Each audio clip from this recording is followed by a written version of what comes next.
What up, what up? What up, everybody in the room? Happy Friday to everybody in the room. How you doing this Friday, Coop?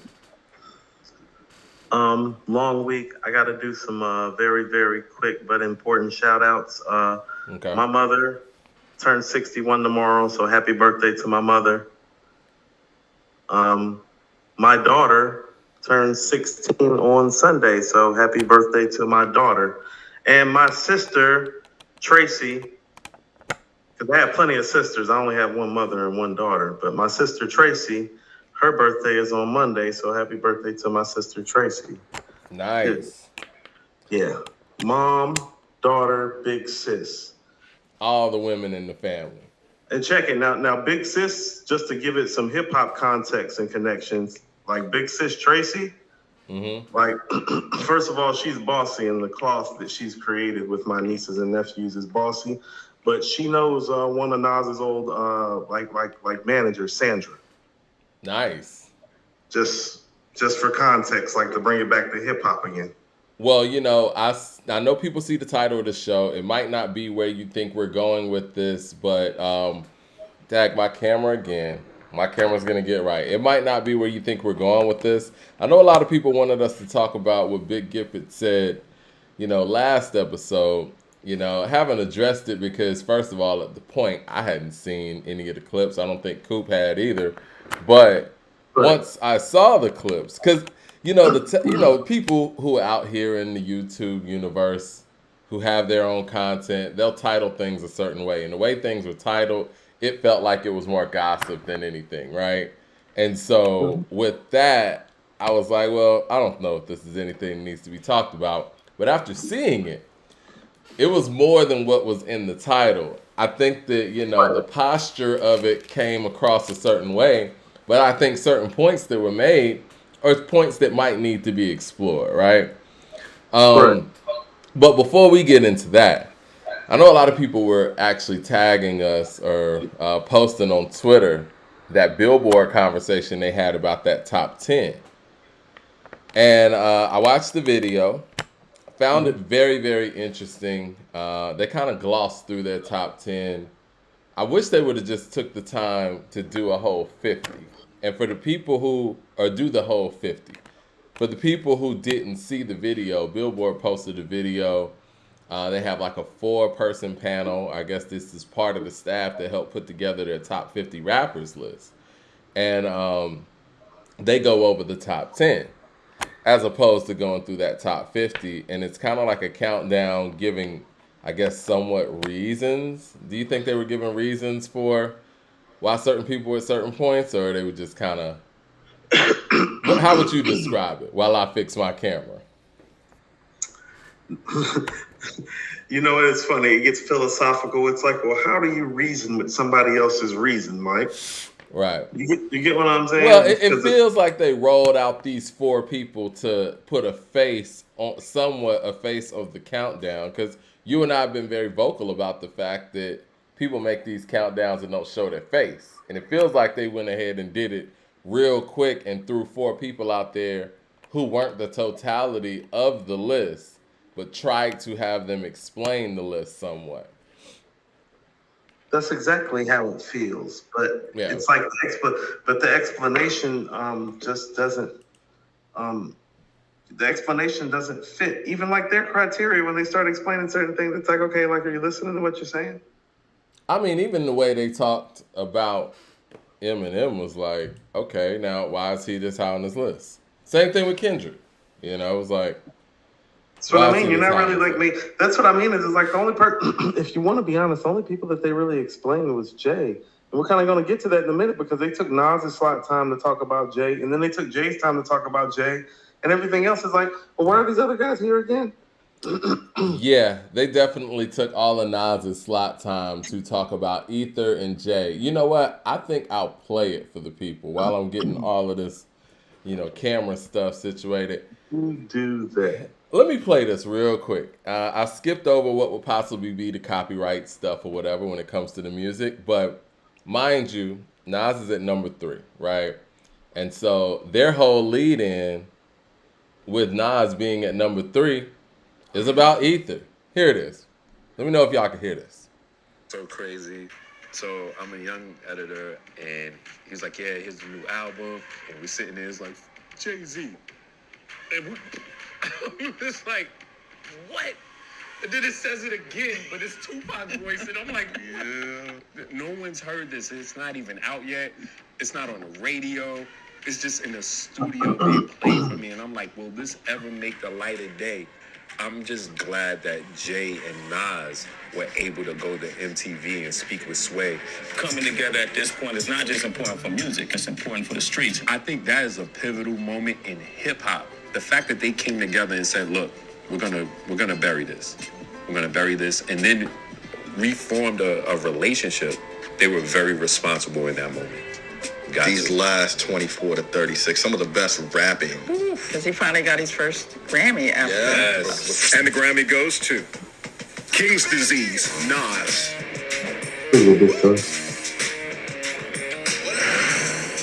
So disrespectful. And that's his slot. And number 2 is Kendrick. So his slot is like, hey, you know, he made this song called Ether about Jay-Z, and you know, and they did all of these things to squash this, that, and the third. And yeah, he won a Grammy last year. And number 2, Kendrick Lamar.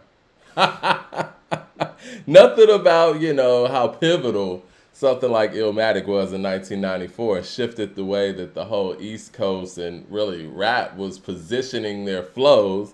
Nothing about the longevity, nothing about the consistency, nothing even about the King's Disease series per se. No, it was written talk. No hate me now with Puff Talk. Nothing. And mind you, they didn't do this same thing for Tupac and Big. They didn't use Big slot or Tupac spot to talk about how, you know, hit 'em up or, you know what I'm saying, or any of the back and forth that they had. They talked about their actual music. And to actually use Nas's slot to talk about Jay-Z is just straight up disrespectful. And, you know, and one thing that stood out to me, Coop, is dude, I don't know his name, and if you guys out there can find, you know, the names of the people on this panel, we would definitely appreciate it, and y'all can hit them up on Twitter and stuff. Should have been prepared for that, but when dude said that he heard Ether before it came out, and as a journalist, and I think he said he was a young editor or whatnot, so obviously this is at a major publication. And when he heard the song, his mindset was, I don't know if this song is going to see the light of day. Why wouldn't a diss record by one of the greatest MCs of all time, even at that time, not see the light of day? Huh? Don't you find that to be a little problematic? That's weird. Mm-hmm. So people block diss records from coming out from great MCs? That happens? When has that happened before? With somebody who was a young editor, who obviously is not experienced enough in the game to even really have seen anything like that before, why would you think that record's not going to see the light of day? The people, I don't know. I don't know. It sounds like, what I got from that, sounds like the fix was supposed to be in early.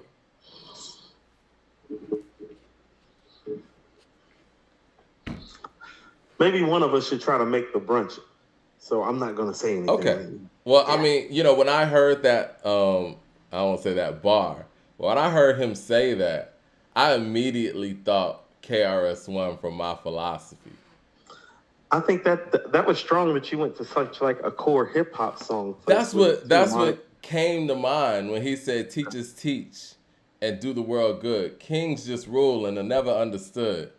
If you were to rule or govern a certain industry, all inside of the room right now would be in misery. No one would get along nor sing a song because everyone be singing for the king. Am I wrong? That fits this scenario. And I don't knock the king per se, but the minions who allow this stuff to go on and want the public to go along with this narrative as well, they're the destructive people. Now, everybody gets in the game to win. So, like I said, I don't knock the king per se in that sense. But for those of us who aren't on payroll, we can actually use our heads and we can actually use our ears and make, sound decisions based on our music sense that have nothing to do with anything else outside of that. You know what I mean? Well, here's what And this is what Fat Joe looks like right now, saying what he said the other day. Okay, so look at it like this. I mean, I don't know about you, Mike, but it's like, and maybe it's because my family's from the country, but it's like, I love like wilderness and nature shows. Mm-hmm. Like I watch like BBC America and like all that wildlife and stuff. Remember all that shit that they play Saturday morning? Mm-hmm. I'm the reason that stuff is still on TV because I'll actually watch that like over regular TV or like a college basketball game or something like that. When it's time to mate, you know what I mean? And where it's time to take over a tribe, you know what I mean? You'll have challengers, and whichever beast, fowl, animal, and in almost every sense and walk of life, Mike. You know what I mean? When the better, species wins, that's that, and they take over that territory in that realm, and they live another day for another season until a new challenger comes. Right. And so you have some lions who, male lions who have like led tribes for like 17 years. And every time they've had a challenger, they've, beat the challenger. Right. Like hip hop is the only place it seems like, and this kind of goes to what Gipp said, where it's like, well, with Jay, it was like one day we all kind of woke up and it was kind of like, oh, he's that dude now. And it's like, oh, it's like when? It's like, who said so? It's like, because... It's like, no. It's like, who told me that? Because it's like for me, it was like, well, I was a big Nas fan. It's a big Andre fan at the time, Mike. I was like, who made him that dude? Big Prodigy fan. I was like, well, who made him that dude to you? You know what I'm saying? X had just came out, and I was really feeling X. I'm like, who said he's that dude? And so it seems like that was the first time that the industry had something to do with the guy at the top being called like that at the top, because it wasn't that for Rakim. And it wasn't, because you know what? If it was up to the industry, they would have crowned LL that in those eras, but the people didn't say that. The people said Rakim. The people said Kane. Yeah. Respectfully. And we know LL had the hit even over KRS. Yeah, exactly. And you're right. This is kind of with Jay, the first time the industry crowned somebody, it was him, feels like. And it's like... Changed things. It changed. And it's like they're trying to carry this out. And you see it with this list. And you see it with Nas being at 3. And even though they bit the bullet to put Nas at 3, which they clearly didn't want to do, they still use that slot time to talk about Jay. It's fascinating stuff. It lets you know that you guys out there are the reasons why they put Nas at 3. And this KD run as well. But the people, they knew that the people would have been on their ass if they were to put him where they really wanted to put him. But they bit the bullet and put him at 3, but still used that slot time to talk about their guy. Let me get to the super chats real quick. 36 Chamber says, so now the M fans can say that his response to the game is being blocked due to the industry bias. If Ether almost got blocked, then M must be doing it too, right? No. I think that M just ain't got it. Like, he's just, he's not going to respond to game. Like, he's just not going to do that. Godfather with the super chat says, are people just mad Nas is still rapping? Yes. Because now you can't just lean on the whole fact that, well, he's inconsistent. He's a bad beat picker. He's this and he's that. No. Now your guy has to come with some actual material. You can't lean on the fact that this deal was closed, which is great. Or, or it's over the Super Bowl, which is awesome. The halftime show, rather. That's awesome. But if we talking about this music, we're having a different discussion. Well, let's not, what I started thinking about today, too?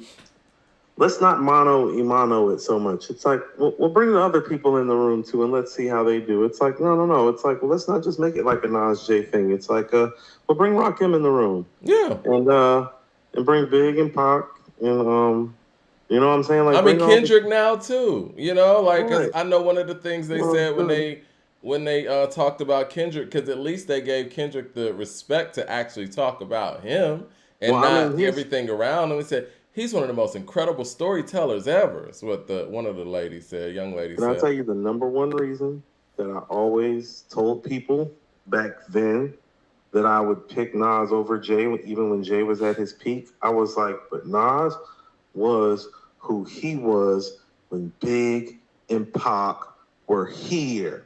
Well, we're going to get to that when we talk about the Gipp thing, but yeah. Nas was Nas when Big and Pac was here, like in the minds of people, in the hearts of people.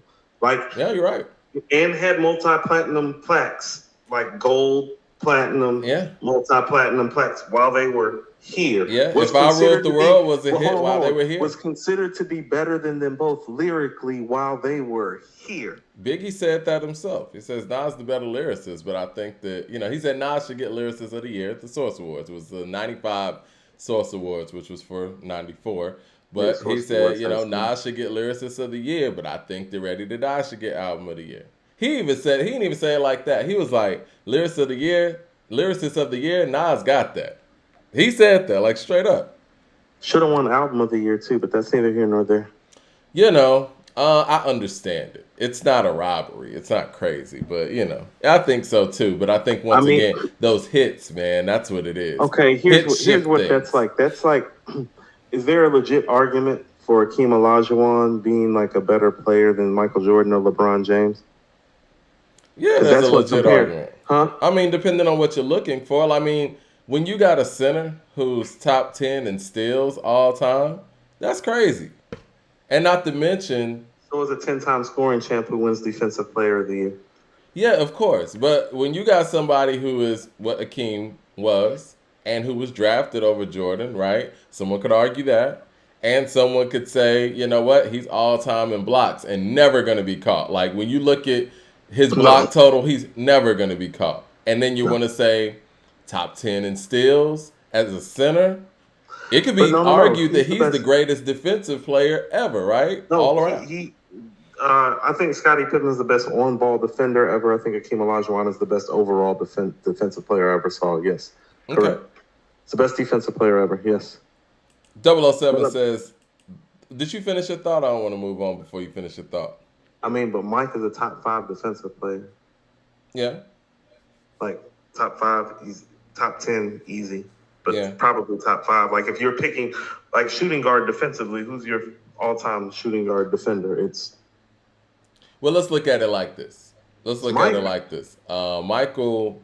At least Akeem got Bill Russell to combat with. Ain't nobody combat with Mike at the 2-guard position defensively except for Kobe. And Kobe never won no Defensive Player of the Year and wasn't about to. Well, the thing about Bill Russell, I was watching that Bill Russell documentary and I thought of you too. Bill Russell, he was able to have the offensive load on other people. He came to a team that had offense and his assignment was defense. You know what I mean? Rebounding and all of those things. Olajuwon was all of those things. He was the lead scorer, the defender. He was the on-ball defender, off-ball defender. He was, so it's a little different. I mean, I think his teams, like his championship teams, are probably the least talented teams to win championships in the last, 50 years of, basketball that we probably know of, or at least since we've been alive. You can't find a less talented team that won 2 rings. That's fair. And when how many other Hall of Famers do we have on there? He had Clyde for 1 season. He had him for 1. Yeah, in the first season he won, he didn't. Now he was winning with Otis Thorpe and Mario Elie. But they couldn't make it back to the finals back to back to back, and to even be able to face the Bulls. And so the teams that beat them in the Western Conference, Michael and his team ultimately ended up beating. But I think that Orlando win was incredible.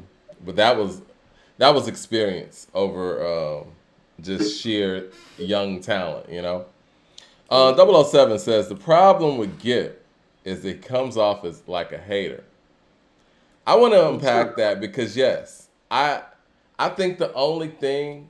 Okay, let me say this, because I know we have a variety of age ranges that watch our show. Mm-hmm. I think for people who grew up in the Jay-Z era, they feel that way. And they should feel that way. And I'm kind of caught in the middle because, those are my more,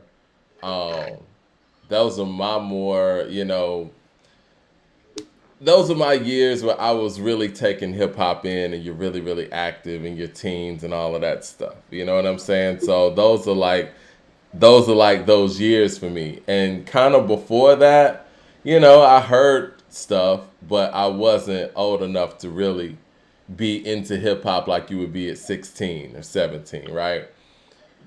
But people who were older before Jay came and understood what the game was in '94 when Gipp came in '95, they look at things a little different because things happen really quickly to say that this person is the guy, where everybody else, it was kind of a real build-up. I think we have to understand and we have to really put it in context. And even in our time, Coop, in 1996, Reasonable Doubt didn't make any noise like that. And that's just the truth. And it's exactly why Jay said on Hard Knock Life, gave you prophecy on my first joint. Y'all lamed out, didn't really appreciate it till the second one came out. And we really didn't start appreciating Reasonable Doubt for real until 98.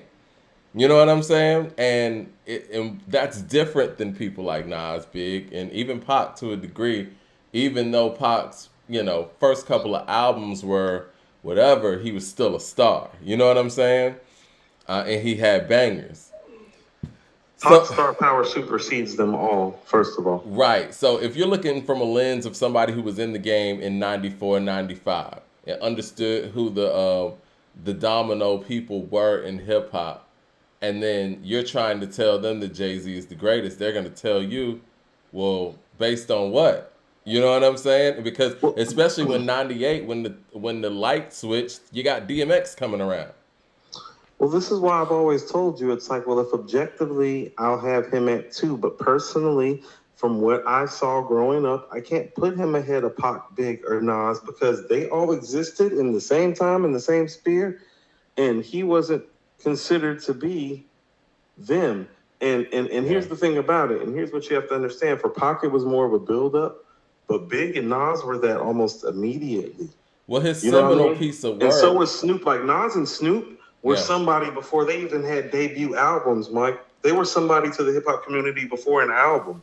Well, like Gipp said, too, and when you add Pac in the fold, he's a movie star, too. So that's a little different. Ice Cube is around, Mike. This is Ice Cube's peak going on while all of this is going on. And none of them niggas is really Ice Cube at this time yet either.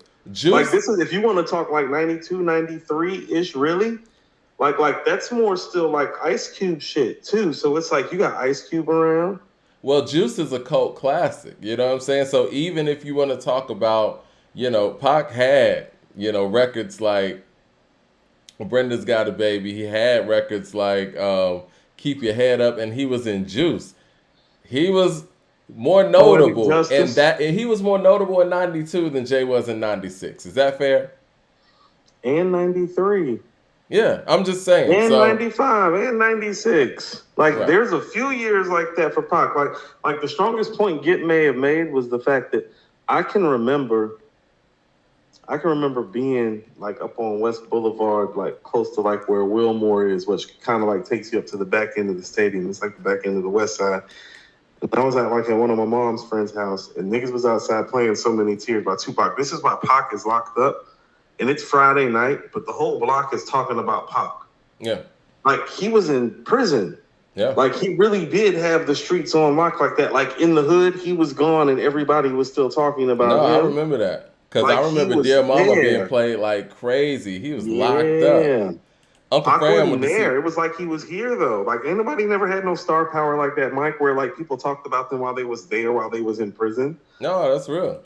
Uncle Fran with the super chat says, guys, I have videos of the same journalist on another top 5 round table where he said Nas is the GOAT.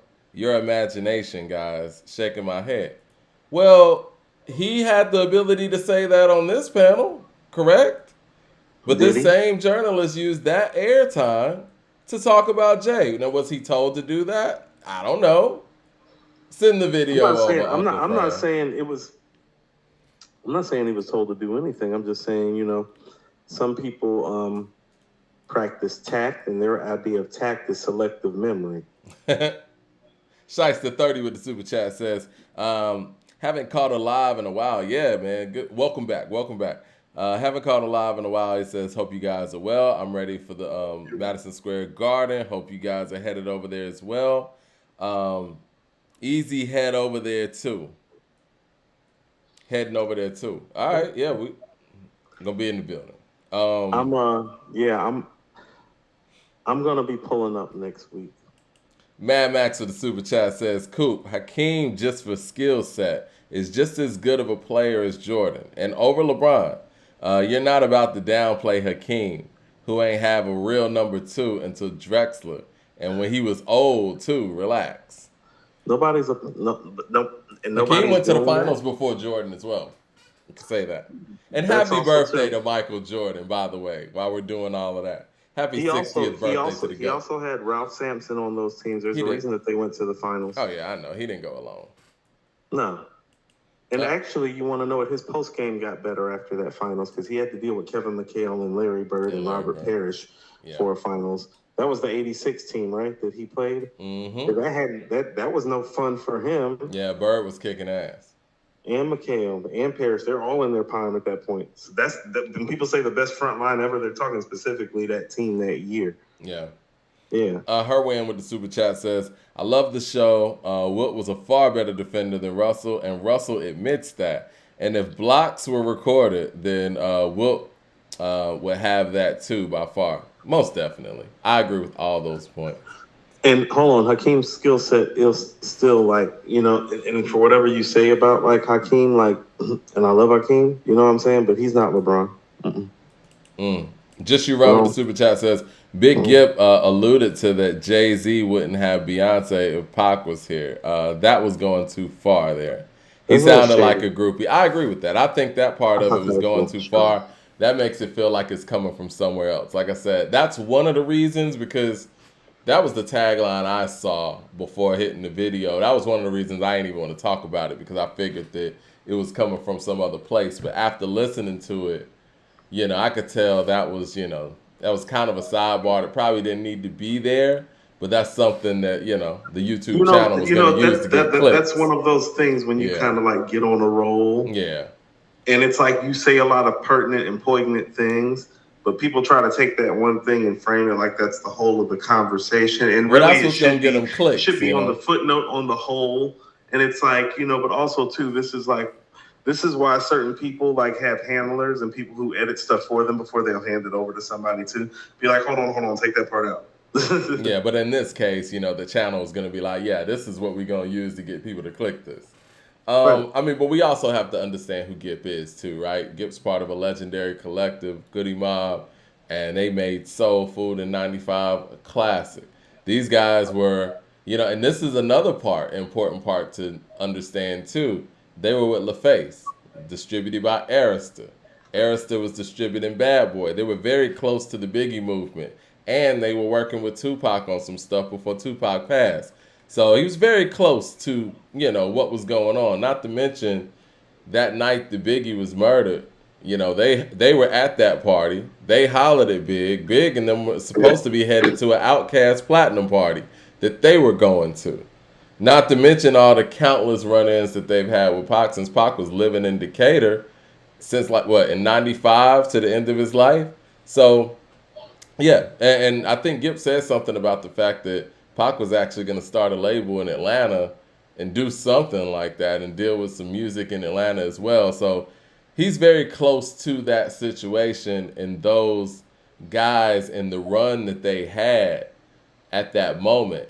And I think that when you tell him that the guy who wasn't running things but still trying to, make noise in the music industry is the greatest ever, it's kind of a hard sell for somebody like that. And on top of that, the way he thinks as a creative, because what Outkast and Goodie Mob and the Dungeon Family were doing, they were pretty much making stuff from scratch. And even the lane that Biggie consumed, it wasn't anybody who really took on that lane to that level that Biggie did before Big. Same thing with Pac. And what he saw, and from his perspective and what I heard him say, sounds like he feels like Jay piggybacked on a lot of things that Big did specifically, and he also mentioned some of those Tupac remakes and stuff that Jay did as well. which I thought were decent points. Like, I think that first of all, I think a lot of Biggie's formula is Tupac's formula, which is I make agree. the street record and then make the record for the ladies. Which I think is originally LL's formula updated in Tupac's way.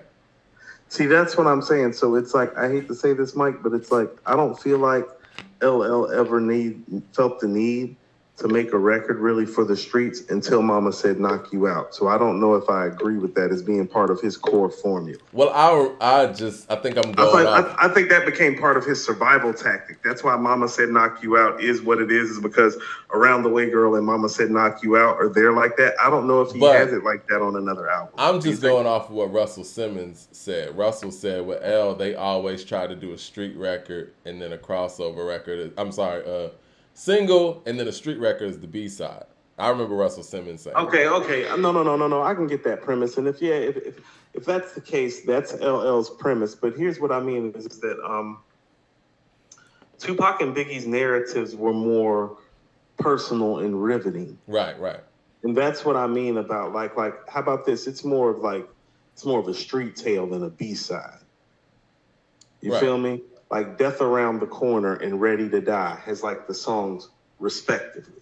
You feel me? Like, no, L's not making shit like that and then turning around and making Big Papa and Dear Mama. No, he's not. That's what I'm saying. This is like, that's really not L's formula. You feel me? But I get what Russell Simmons is saying. It's just like, I don't think that that's it. So Pac is kind of the originator of that. And I think Biggie did kind of piggyback off of that. What I think Jay did was analyze the game like a hustler does and pick from the parts of it, because the best part about him that I've always said, not to knock his rhymes, is his hustle. Yeah. And I think his incredible memory. Things that hustlers do. And his ability to take in something and make it his own. I mean, that's what hustlers do, Mike. No, that's what I'm saying. Analyzed the game. Is his hustle. That's not to disrespect the rhymes. No, his business acumen and how he approaches it and sees it is his genius, because he's like, no, I'm gonna pick that part from Pac. I'm gonna pick that part from Big.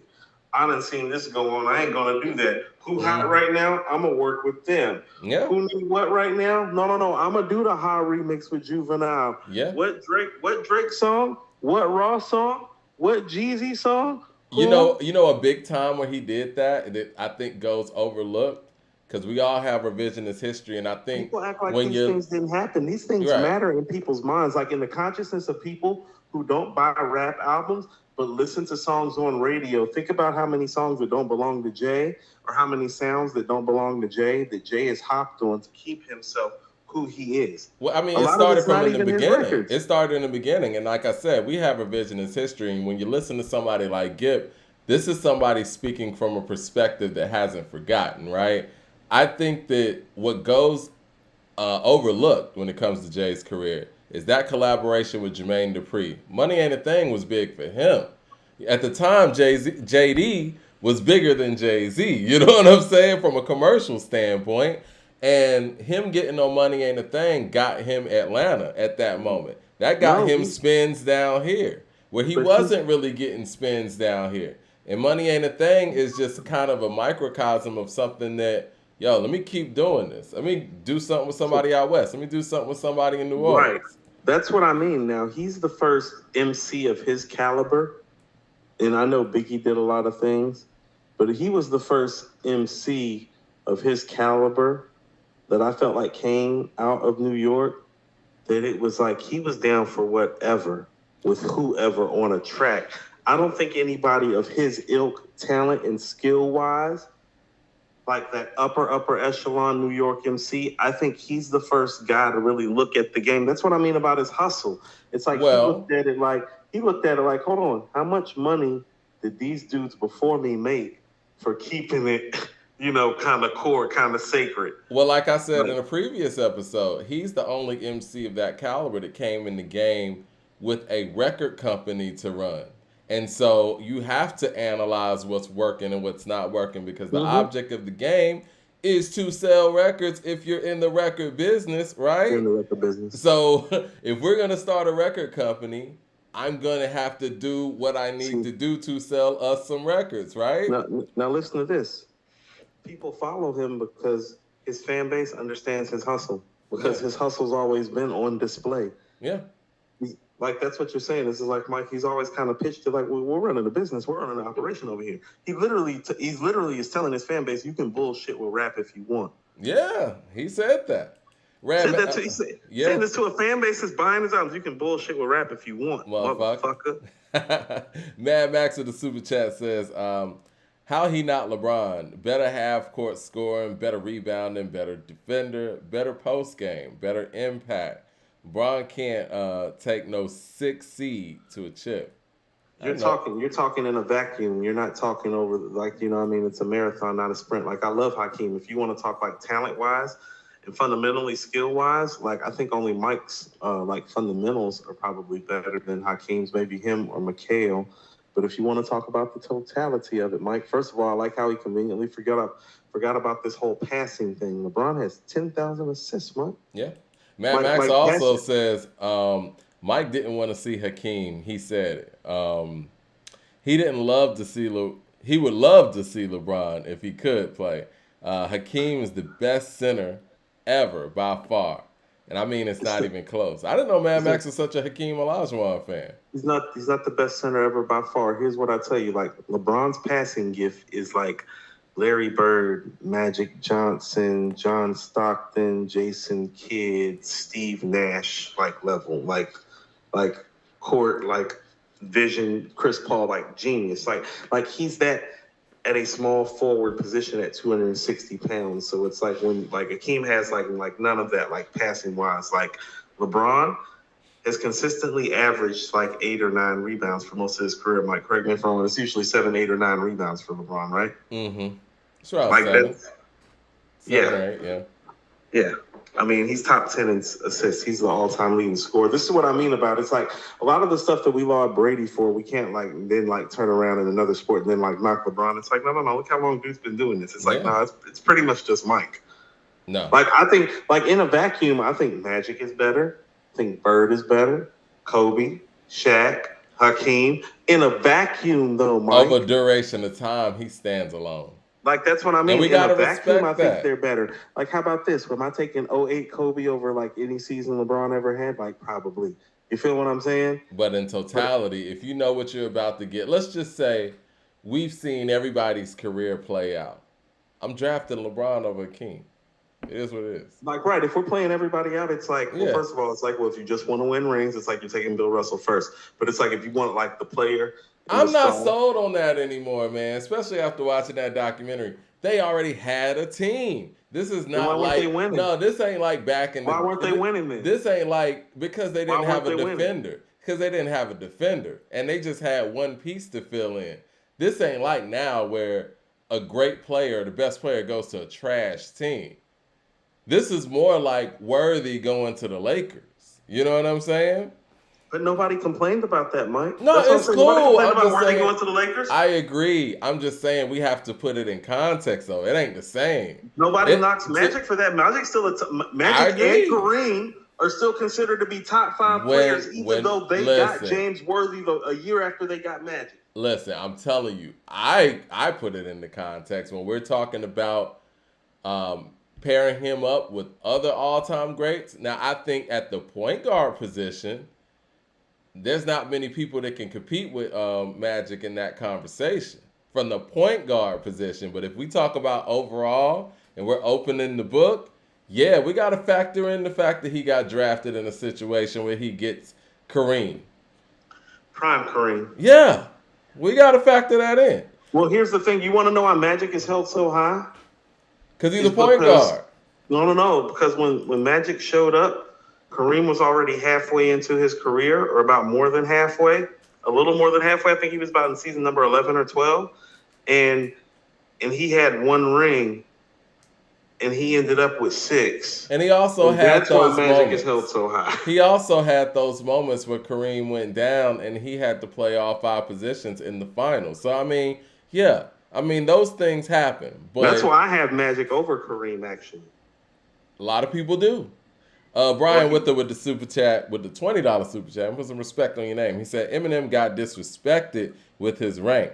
When you're not top 4, you're just you ain't Mount Rushmore. Due to their deaths, Tupac and Biggie don't qualify to be top 4. M can't get no nod over Pac, whose rhyme Hennessy with enemies. Whose best rhyme is Hennessy with enemies? You really think that's all Pac is about, Brian? Because no, you know what? I'm gonna put some respect on your $20 super chat, Brian, because we're gonna entertain and open this book that you have just opened when it comes to Eminem. You really think Eminem is better than Tupac?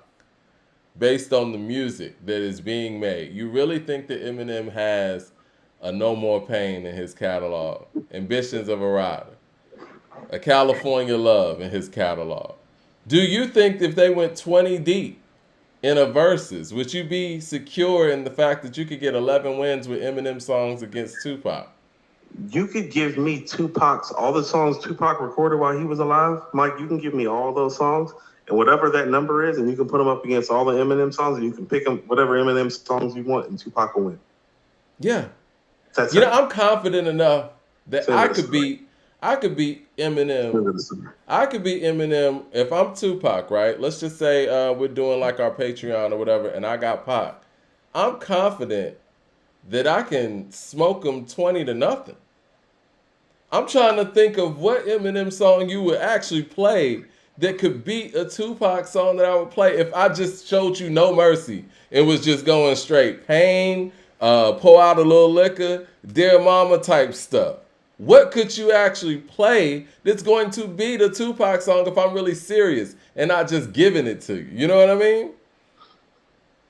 Because really, when you talk about the whole Hennessy enemies rhyme, that's cool and all, but like, what does Eminem actually say in his rhymes? Let's think about it right quick. We got Brenda's Got a Baby. We got I Get Around. We got Keep Your Head Up. We got Pain. We got Pour Out a Little Liquor. That's 5. We got Ambitions as a Rider. We got No More Pain. We got I Ain't Mad at You. Hearts of Men. 2 of America's Most Wanted. That's 10 right there. Dear Mama. That's 11. Temptation. So Many Tears. That's 13. I mean, I'm just riffing. You know what I'm saying? Like, this just off the top of the head. What do you think about How Do You Want It? How Do You Want It top 20? What Eminem song could beat How Do You Want It? How Do You Want It? That's 14. All About You, that's 15. Am I missing something? Where am I? I forgot California Love, Mike, that's 16. Listen, you know what I mean? Like, what the fuck are we I want to doing? respect your money, Brian. That's why I'm entertaining this. What are we Come doing? on, man. All right, listen. Do you think he really deserves to be on the Mount Rushmore of hip-hop, and why? If we're talking about the music, because, again, we just spoke about Jay, and you and I love Jay. But if we take everything out and we're looking just at the music alone, this is kind of a different conversation. So we got to do the same thing with Eminem. Well, we take everything out, his sales, his, whatever, Shade 45, and we just look at the music alone. Do you think he is top 4? I mean, really? Let me ask you something. See, and here's how you need to look at it. Let's say that let's talk about no rhyme schemes, man. No. Let's put everything back into play, and let's look at the person who they put at number 1, who is Jay, which is really what Gipp is speaking to. Like, why Gipp is really saying all of this, because he's looking at it from the perspective of, like, if they're putting Jay at number 1, I would know. I was here when Big and Pac was around. I was here for the Nas hate. He's kind of speaking this how he was around for the Nas hate too. If you listen to what he's saying about Nas. No, he is, and we'll get to that in a second too. Right. So he's saying a lot of things. Like, some of the stuff that he's saying is the unsaid stuff. But what he's really trying to say with some of the J stuff is that, and I want you to think about this, or for Brian or whoever who sent us the $20 super chat, and we do appreciate it. When's the last time that Jay influenced something in the culture that wasn't musical? Like, let's take it out of the music. Like, because here's what I'm saying. And I was talking to you about this. When's the last time he influenced something that was in the music? No. Let's talk about it, Mike. The last time I really remember him, like, being like the go-to guy, like, for this culture, was around the time he did Change Clothes with the Black Album. Yeah. What year is that, Mike? 2003. It's 20 years ago. Now think about this.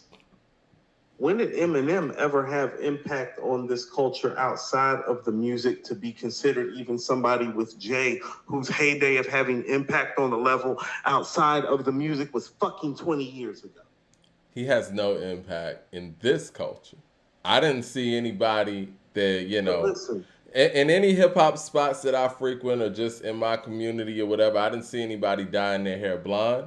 I didn't see people, out here wearing the shady gear or whatever clothing line that was. I didn't see anybody put on those specs with the do-rag that he was trying to do at that point. I didn't see any of it. Now here's what I will tell you. What he has done behind the scenes that I've become privy to lately and was unbeknownst to. And some of the stuff is kind of some of the things that are in plain sight you kind of know, but you really don't think about. That makes me view some things differently if we're talking in totality. Am I talking in totality enough to put him, like right next to like Jay and Nas, like in my mind?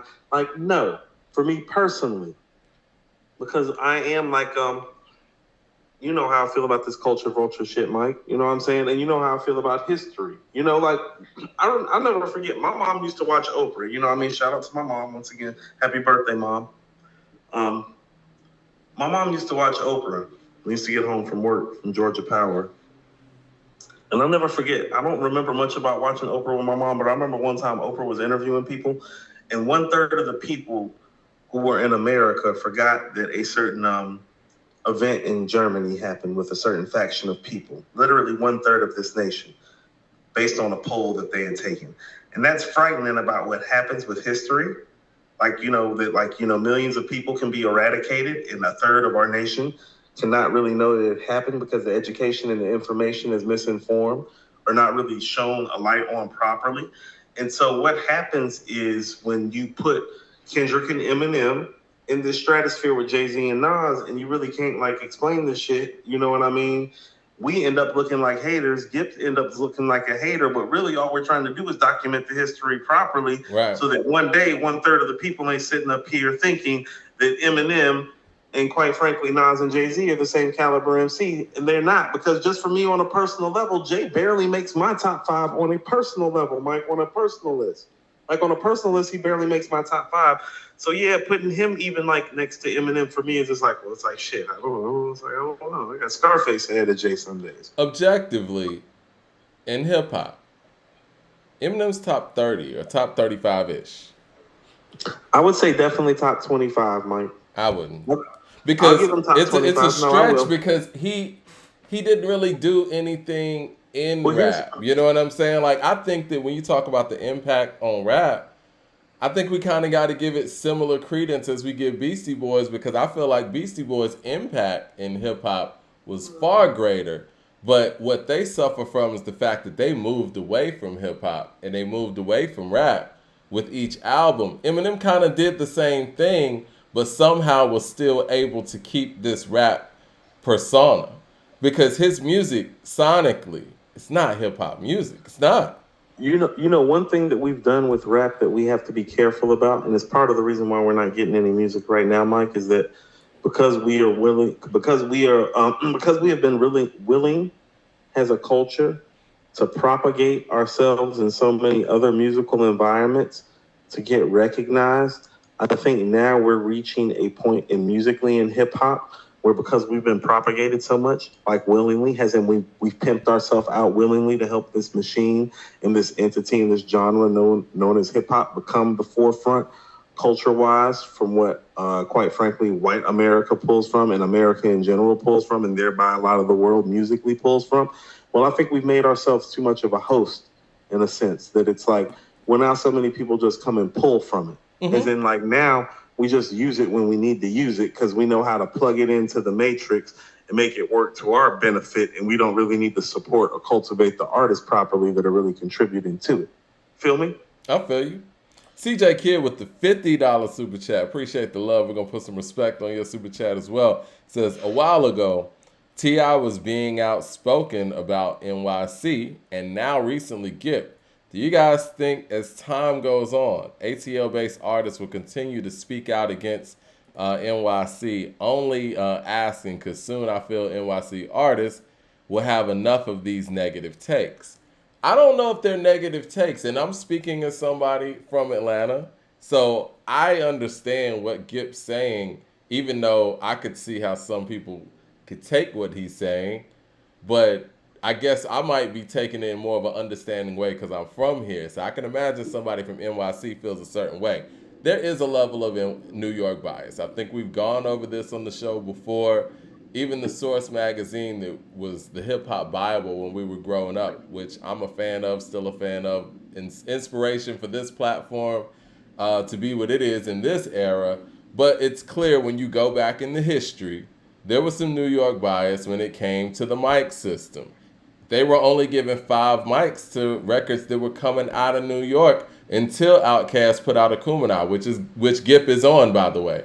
And I feel like even with Skew It on the Barbie, which Raekwon is on, Big Boy kind of forced their hand with that whole, Southern Playalistic 4.5, mic line, right? So we've always seen the level of New York bias in hip hop, and I think what Gipp is trying to say and what T.I. was trying to say is the fact that Atlanta's been running this thing for a very long time, and people want to act like that's not the truth. And people also want to act like Atlanta's run is ruining hip hop in a sense. And I think that what Gipp is just saying, like, give credit where credit's due. And I think one of the big points he made about Jay-Z, and I'm not going to lie, I thought this in 1998 too when I was on the school bus and they was playing Jigga What, Jigga Who, and this girl was like, man, Jay-Z's the new king of rap or whatever, something like that. She said, man, LL need to go ahead and pass the crown. And I'm sitting here like, man, when did this happen? You know what I'm saying? And when Gipp said Jay-Z is number one because New York said so, I kind of felt that bar because I felt like that in 1998. Now, granted, eventually Jay-Z put in the work and did what he did and has the illustrious catalog that he does and, and proved that he is number one or could be number one in many people's books. But what people have to understand is that decision was kind of predetermined before he even did those things.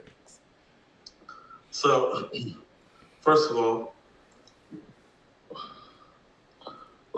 actually, I just saw a super chat come up that actually kind of addresses what I was about to say. You want me to get through the super chats real quick? Yeah, I want you to go through the super chats. I want you to stop after Jay Short super chat. Oh, we got Jay Short in the building. Especially, I'm good to talk to somebody from the West Coast. We're talking all this New York bias stuff. And we got Mad Max here too. Mad Max still talking about Bron. He said Bron is 7 rebound per game and never has been some next level passer. He's on the same level as a passer as Scottie Pippen. Not even Bird as a passer. Stop. Man, the LeBron hate for Mad Max is insane. Is it because LeBron didn't go to Brooklyn? Mad Max also says Mad Max is acting. Mad Max also says the difference between Bron and Brady is 4 out of 6. The other guy is 7 out of 3 in the hardest sport to win. Like Bron lost so much because he is an AAU power player. I love the discourse, but man. All right, let's see. 39,000 points and 10,000 assists. Even his results are there. Yeah. See, this is what I mean. Like LeBron, objectively to me, is second. Like personally, oh no, I would rather have Kobe. I would rather. Objectively, he's number one. I mean, it's hard to really refute, man. No, he doesn't have 10 scoring titles and a 6-0 finals record, Mike. Like that matters. Jordan's my guy. Hold on, Mike. 6-0 with no game sevens, 6 finals MVPs, 5 regular season MVPs, 10 scoring titles, defensive player of the year. What? 10-time all first team defense. Yeah. Defensive player of the year. Led the league in steals once. He was third all time in steals. Chris Paul just still top passed 5 in steals. I didn't even know he was still top 5 in steals. What the fuck is going on, Mike? No. And for a shooting guard, he has more blocks than any shooting guard in the history. He has the most blocks for a 2 guard ever. Wade was close when he retired. Wade's only like 8 off. Impressive. I told you Wade was close when he retired. But he played a lot longer too. But Eric Terrell with the super chat says, Jay is not the first MC with a label. Easy, Dre, E40, cool. He's not the first with the label, but let's be honest, that is at that level of lyricism. He is. He's like, because Big, Pac, Nas, Like, how about they this? didn't come, even if you guys think Eminem is on that level, he didn't come in with the label. You know what I mean? Like, how about and a this? company to run. He's Ice Cube with Eazy-E's Mind. Right. What's it? Hara Win says, in a vacuum, LOL, Magic doesn't do anything but pass better than LeBron. Bron's a better defender, shooter, ball handler, scorer, average, and total. Listen, I'm drafting LeBron over Magic. Y'all can hate me if you want to. Me personally, no, I'm not. But kind of like, how about this? I'm not drafting Magic or LeBron number one because I need to see who they have before I draft them. That's why I take Mike over them. Well, I agree with that. Eric Terrell also says, Mike, nobody is beating Pac in the verses. That's it. Maybe Big. That would be a good one. Michael Sanders with the super chat says, just showing love. Appreciate the $20 super chat, Michael Sanders. People showing love today. I'm loving it. Rigger 49er with the super chat says, Pac is the GOAT. It's not even close. No other MC could touch the soul of a listener like Pac, and Pac will still make a grown man cry with his rhymes. Yeah, even if he is just rhyming. I mean, because what people got to understand, it ain't about enemies, Hennessy, and all that. You got to make people feel out here, man. Mike, I didn't bring up Hail Mary when I was listing off those 16 songs. Yeah. That's 17. To Live in Die in L.A., Mike, that's 18. Who do you think let's look at it like this. But if we're looking for technical keep on listening to these bangers, Mike. Got more bangers in there. I'm just listing them off the top of my head because I'm thinking, I was like, I didn't even bring up no Machiavelli songs. And I was able to list 16 songs off. I mean, you want to put a technical rapper, just insert them in, right? Versus a Beanie Siegel. God, it's something different, man. Picture me rolling, Mike. Picture me rolling. Listen, man. All right. Want the smoke. Jermaine Johnson with the super chat. You don't want that smoke. Jermaine Johnson with the super chat says, I love Gipp, but he comes across as a clout chaser. Dude, desperate for attention. I'm like, dude, you're an integral piece of a legendary group. Act like it. Well, I guess y'all haven't heard Gipp talk before, man. Gipp just speaks his mind. Yeah, and Gipp actually has a lot of personal endeavors and ventures that are actually, I believe, successful and advantageous for him. I think for people that are unfamiliar with him, who are maybe not from the South and maybe don't follow him like you and I do, like Mike, I follow him on Instagram. Me so too. It's like I see a lot what he says regularly. So it's like, no, if you follow him, this isn't out of the norm. I think just like with us, Mike, he's passionate and he loves hip hop. And I think the Tupac thing, because he loves Pac, kind of sparked something in him. He knew these guys personally. They knew him. He felt compelled to speak. And it's like, no, Mike, that's better than any sort of passionate argument that you and I could display. Because it's a quote glove, a guy that was in the room. Exactly. I was just about to say, we can't get to the point where we're out here discounting people who were there. Now, granted, people have their opinions and you may disagree with it, but to hear the perspective of a person that was there, we can't discount that. And what people got to understand, and I know people kind of look at Goodie Mob as maybe, the group that's in a crew with Outkast. Goodie Mob made a career out of speaking their mind. And I think that some of the unpopular things that Goodie Mob said in interviews and in their music kind of prohibited them from being as big as Cass or anywhere near as big as Cass. Man, need to like and subscribe our page. We the shit, Mike. Yeah, like and subscribe, man. Gary Pierce with the super chat says, on the Billboard Mount Rushmore, M is top 4. Sales and certifications based. On hip hop's Mount Rushmore, M isn't 4. Jay and Nas are LeBron for the career.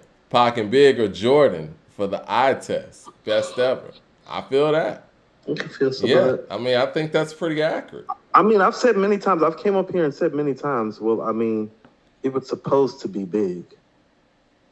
I think it was Pac while they were all here. If they were both alive, do you think it would be Big or Pac?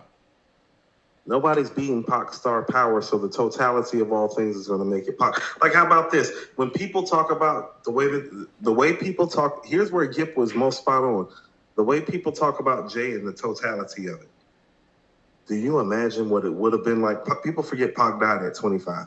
Yeah. Like, do you imagine what his fame would have really looked like? Like John Singleton looked at him like he was like, I wanted him to be my Robert De Niro.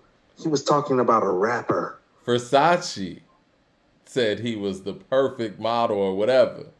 So this was coming from all spectrums. You talk about a director, a fashion designer. So when you're seeing Kanye at Fashion Week, and you're seeing like LL Cool J and Queen Latifah in movies, and you're seeing Nas having this late career surge with making projects, like imagine all of that potentially existing within one person. Yeah.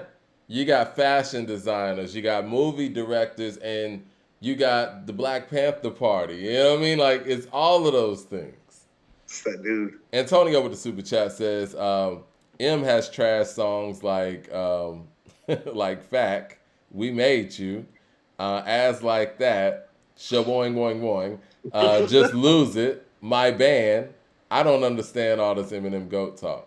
Yeah, I mean, just think about that. Think about if Biggie or Pac had records like that in their cat. You know what? Think if Jay. Think about if Jay-Z had a song like As Like That and We Made You, the real Slim Shady. No, there doesn't need. See, this is why we have to. That's why we have to document it accurately. There should be no GOAT talk. Putting him in the top 5 makes it GOAT talk, though. That's why I was bringing up the Akeem thing. Akeem's like 8, 9, or 10. Did you see how Mad Max was fighting for him against LeBron? That's GOAT talk. No. Like when you put him in that realm, in that spectrum, did you see how Mad Max actually had stuff to fight for with Akeem, though? Yeah. Like it was legitimate? You don't have those things to fight for outside of the numbers and the behind the scenes. I would love to, because somebody said something in our comment section, because I do be reading the comment section from our videos that are posted. Someone said that I, Mike D, don't really know Eminem's catalog that well, and we should spend a Patreon on educating me on Eminem's catalog. But I would like to take it one step further. You said that. If y'all really want to educate me on his catalog, then yeah, let me pick Pop. Or let me pick Big, or let me pick Nas, or let me pick Jay. And you go against me in a Patreon or whatever with Eminem records. Educate me, please. I want to be educated. I'm all about learning. I'm all about it. Jay Short with the super chat says, I all agree. About peace, Mike. I don't want to see any more murders. That sounds like somebody's going to die. Anybody in the top 5, Rakim included, I think I would get this nigga down at least 18-2 or 20-0. I'm not going to go that far, but it's definitely going to be some 15-5. What Eminem song's going to be the Rakim record that I play? Seriously. Come on. Nothing, man. Like, really. I'm being generous with you getting 2. You know what I'm saying? Like, you really want to Lose Yourself up against Know the Ledge? Come on, man. You're going to have to catch me slipping and play Lose Yourself against, like, Casualties of War or something. You know what I'm saying? But no. Won't catch me slipping like that. Jay Short with the super chat says, I agree with the New York bias, but I feel a lot of ATL people are starting to do the same thing that they said that the New Yorkers were doing. In what way? You have to be careful not to behave like your oppressor. We have too many black men with money to do that. You know, too many black men have money, like, and behave like white men with money, and then wonder why, like, they're not connected to the community. Like, we see it happen every day. We've actually learned to cover it and sensationalize it in this black community like it's okay. It's very unhealthy. What I see, and maybe, again, this might be my Atlanta allegiance stepping in. I see Big Gipp standing up for Atlanta and making sure that Atlanta doesn't get written out of the hip-hop history. You know, we're celebrating Hip-Hop 50, and, you know, I know a lot of this Hip-Hop 50 celebration is kind of focusing on the first 20 years, but it is 50, so all of the years matter, right? So I think he's just taking up for Atlanta because even when he said what he said about Jermaine Dupri and Puffy having a versus, he said Puffy ain't had a hit since 2002. Jermaine Dupri has a hit right now. What's wrong with that? He's right. People don't like the truth, Mike. He's right. Like Jermaine Dupri probably would beat him in a versus. I want to get to something, and I just want to say this very plainly because he said it himself. Well, do I prefer Mary J. Blige's music? Yes. But all they do a lot of the times is talk these numbers games, and it's like, no, he right. Tony Braxton's numbers better than Mary's and always have been. He said New York ain't got an Usher. He's not wrong with that. No, I mean, who Usher? Yeah. You got TLC? Yeah. I mean, New York has SWV. I personally think that SWV's catalog has aged better than TLC's catalog. But if you ask people on the general consensus, they're going to say TLC over SWV. Now, if you're asking who's the best singer between the six. Oh, of course it's Coco. No question. Coco. No question. That's it. Right. It's Coco, then there's a few spots. You know what I mean? Respectfully. It's Coco, and then it don't matter. TLC shit better.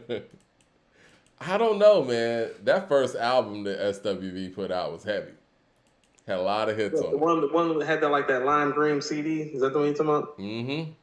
Had a whole lot. Some bangers on there. Yeah, you got, obviously, you know what I'm saying, Right Here and the Human Nature You're always version. on my mind. You're always on my mind. Downtown's on there. Week is on there. Week is on there. That's 4 right there. That's some bangers. I'm So Into You is on there. Ooh, I'm So Into You. Yeah, they got a lot of choice on that record. That's 5 bangers. Yeah, that's 5 bangers. No, TLC's first one isn't too bad. They got Baby, Baby, Baby. They got What About Your Friends. They got Hat to the Back.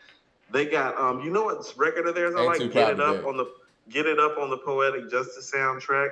Yeah, This Is How It Works on the Wait and Exhale soundtrack. You want to get into Crazy Sexy Cool? Well, Crazy Sexy Cool is the one for them. I personally like the first one, but I mean, again, that's just nostalgia.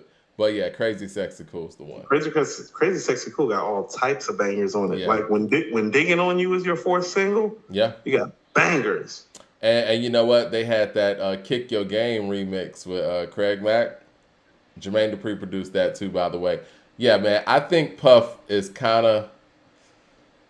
kind of running from Jermaine, as he should. I think Jermaine's such a nice guy. He's kind of like a Pharrell, where he's never going to toot his own horn like that. But his catalog's crazy. Can I ask you something? What's that? Didn't Jermaine Dupri do the Mariah and Usher records? That's what Gipp said, yes. He did My Way by Usher, right? Yep. He did the Emancipation of Mimi by Mariah? Yep. He bang on Puff right there. Yeah. Bang on Puff off those two. You understand? They can bang on Puff. Yeah. But see. Right there. But what could Puff play, though? You know what I mean? Can he? And see, Gipp also said this. And see, y'all got to listen to what Gipp be saying. I know people look at the tagline and think he's said that, Mike. This is what Gipp said. He said Jermaine actually made and wrote those songs. He didn't just hire somebody to make it for him. I mean, again, somebody in the room. That part? That part is important. Mad Max with the super chat says, as an NY guy, and NY bias is overrated. NY is the hub of media. I've heard ATL guys say say Hove and Nas are whack. That they don't play NY rappers, but in NY we always play ATL artists. I mean, hey, Mike, do you really want to pull up the stats? Like about Jermaine versus Puff? Because I bet you Jermaine got the bigger numbers. Like, people understand this is like... We could do that. For whatever you think about something like a Criss Cross... Because Jermaine never stopped. No. Like, forever you think about something like a Criss Cross, like Totally Crossed Out. No. That's 6 million units, nigga. Oh, yeah. But Jermaine never stopped either. And like Gipp said... Like Quadruple, The Brat, Platinum twice, Escape. Mike, we ain't even talked about Escape. Mike, just kicking it. Who can I run to? Every Escape album went platinum. I didn't notice that. I was watching their Unsung, and I didn't realize every album... They all went platinum, Mike. Yeah, every album they made was platinum. Understanding. Yeah. I want to speak to what Mad Max says. You know, very problematic. I think Mad Max... got a 50-piece, Mike. Mad Max is speaking from a 25-year-old's perspective, And he's right. There are a lot of people down here who don't rock with, New York artists. I never was one of those people. I always was rocking with Wu-Tang. I mean, those guys changed my life. But there were a lot of people here that thought I was weird because I was listening to a lot of New Yorkers. And I know back in the day when you were listening to Nas or Wu-Tang, they'd be like, man, you want to be from New York type thing. So yeah, there is that mentality out there. But New York radio didn't start really playing Southern artists until like Lil Jon. And when that happened, it just never stopped. And I think in that mission, unfortunately, New York radio specifically kind of lost itself and lost the ability to really support New York rap again. And I think that's kind of how New York rap kind of lost itself. And I mean, it's not a bad thing, but I think when Dipset started to branch out and do stuff with Southern artists, and then years later you get ASAP Mob kind of sounding like they from Texas or whatever, like that would have never happened in the era when New York was just playing New York. You know what? Hey, Mike, I'll tell you this. Here's my only problem with that Southern mentality that you talk about, and I say that as somebody who, like you, is like somebody that got kind of like chided as somebody young growing up between Charlotte and Atlanta for being like a big Mobb Deep, Nas and Wu-Tang fan. It was almost like it was a problem for some people that I like those artists in the neighborhoods that I used to live in, like literally a problem. It's like, why you listen to them niggas? Fuck them niggas. You know what I'm saying?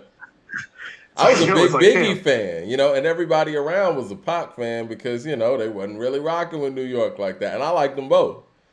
Right. So I don't know where that comes from. And there's something wrong with that because here's the thing. I think that comes from being slighted. And I think Big Gipp kind of speaks maybe to that. Because like the West Coast never talked about the East Coast like that, even though they felt slighted. Right. Texas never talked about the East Coast like that, even though they felt slighted. Midwest never talked about the East Coast like that, even though they felt slighted. Well, okay. I don't know where I was listening to this from. Maybe it might have been your Glove interview or somewhere else. But what a lot of people don't talk about, I think Tariq Nasheed was talking about this.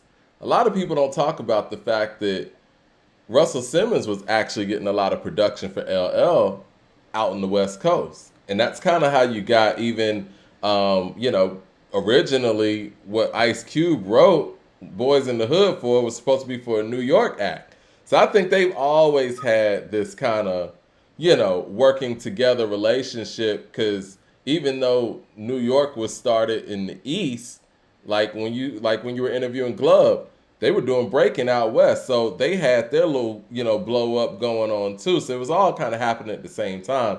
So maybe they didn't feel slighted by New York because they were working together to some extent. You know what I mean? And I'm sure the Southerners, whatever they tried to rock, New York's like, man, who are you guys? There's a part of it that feels like we got accepted to the party last because even with Texas and with Face, it kind of felt like different. You know what I mean? I think for some people. And the West Coast was kind of pivotal in what Face and Ghetto Boys them were doing, right? Right, Rap-A-Lot and Suave House and a lot of that early stuff is like DLC's from Texas, Mike. Yeah, exactly. So there's a connection there, and there's some deep-rooted connection between. How about this? Because then you got Rick Rubin too, because Rick Rubin kind of helped Ghetto Boys early, and that's when he was in LA. And that's what I mean. I think Texas specifically. See, this is what I mean about maybe the South feeling a certain type of way. Texas specifically helped LA and vice versa. Get there first. So, when you look at somebody like Face and Ghetto Boys being who they are as like the forefathers in our Southern hip hop culture. No, the West and that connection that Glove was talking about. He's like, no, we was down in Texas. They was playing our records. Yeah. And then you look at the DLC being from Texas and then out in LA and Rick Rubin in LA with Ghetto Boys. No. And then you look at what Master P did in the Bay and then going back to New Orleans. Yeah. And so when you're seeing like, Tupac in Scarface on Smile, like you shouldn't be like, well, yeah, surprised. I mean, there's a Bay connection there too. The pipeline had kind of been built up for a while for like things like that to happen. So absolutely. But yeah, and I think that the West never really felt the way that the South felt because again, New York was working with them in certain ways. Maybe, and I can't speak for the the Southern MCs that were coming up in that era. Maybe whenever they tried to do things in New York, they must not have felt the love. You know what I mean? So maybe that's where the slighted mindset comes from.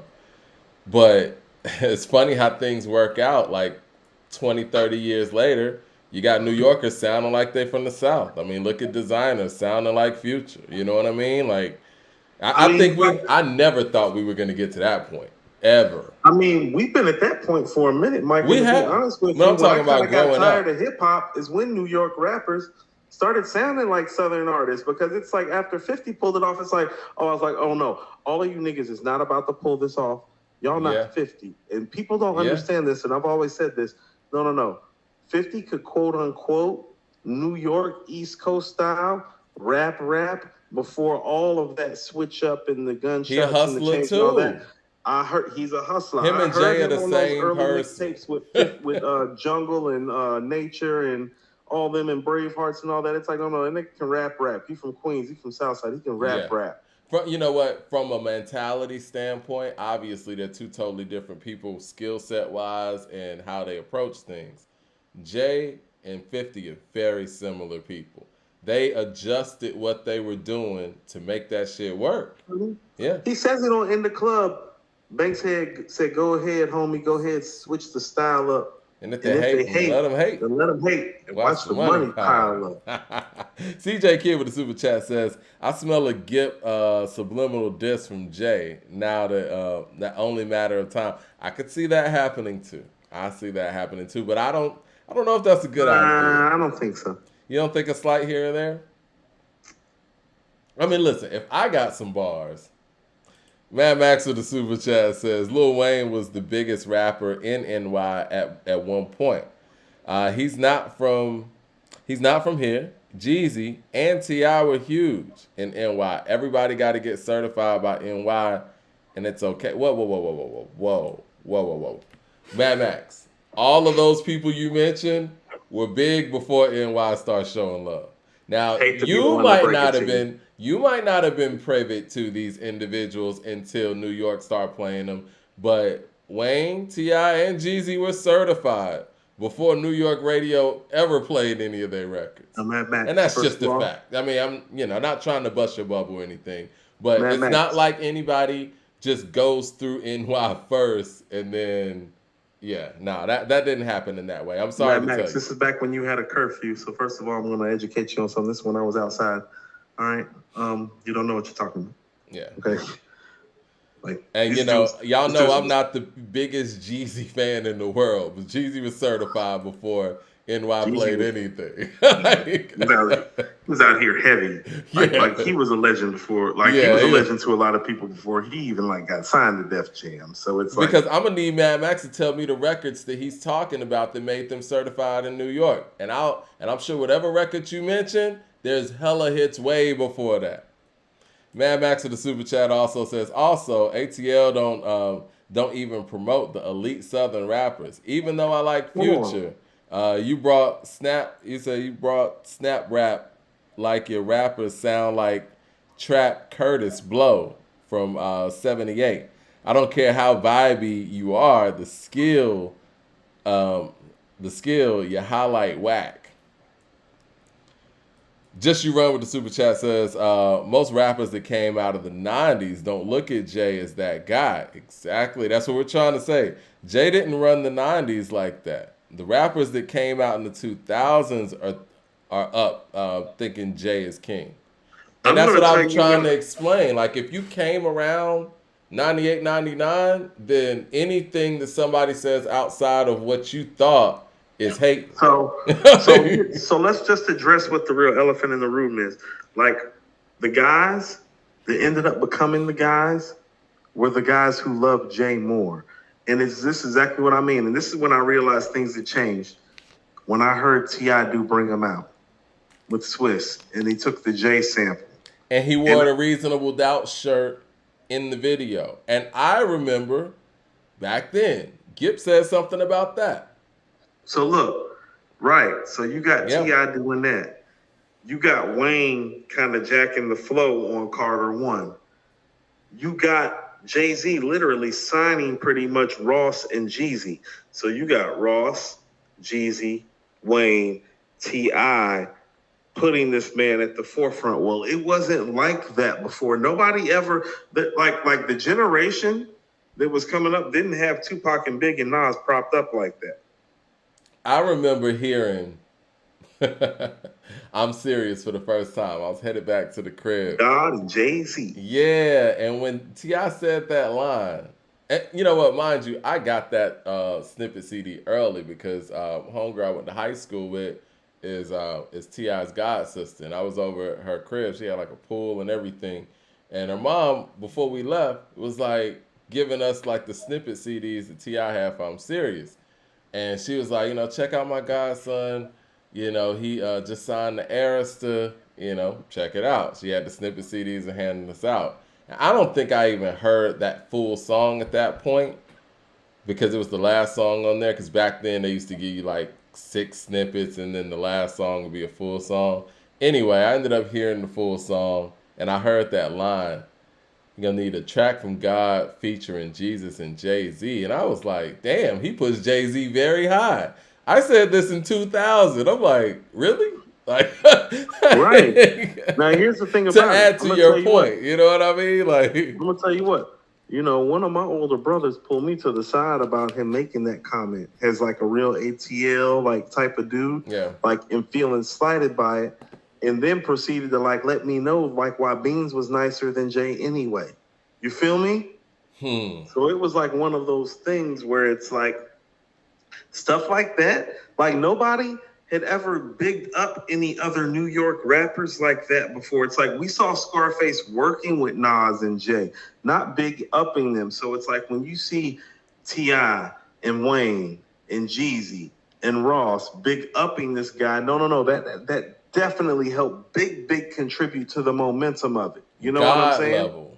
God level. Right. Yeah. And it's like, are they doing this based on Volume 2? They can't be doing this based on Reasonable Doubt, Mike, because Reasonable Doubt's not a top 10 rap album. It's not Doggy Style. Like, how about this, Mike? If you were to put Doggy Style up against Reasonable Doubt, it's like, do you want to talk about some getting smoked? You want to put Doggy Style up against Reasonable Doubt? I don't want to do that. Right. You don't want to do that, do you? Nah. I'm looking at the dates right now, man. Yeah, man. The Blueprint wasn't even out yet when he made this. Yeah. No, that's what I'm saying. People was like really basing that. Like, I'm like, what's going on? Like, that's what people got to understand. What was out at the time was Reasonable Doubt Volume 1, which were kind of slept on until Volume 2 came out. Jay said that out his own mouth. So you got Volume 2, Volume 3, which is kind of some mid, and The Dynasty was out. Mike, wasn't nobody talking about Volume 1 like that except for me. Yeah, and The Dynasty was out. And so, okay, it says right here on Wikipedia. I just want to make sure I get my dates right. 40 years old, time's passed.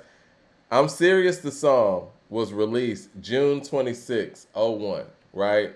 Now, I know I heard it way before that. You know what I'm saying? Oh, Mike, at least like... Yeah, I heard it way before that because, like I said, I got it from his godmother.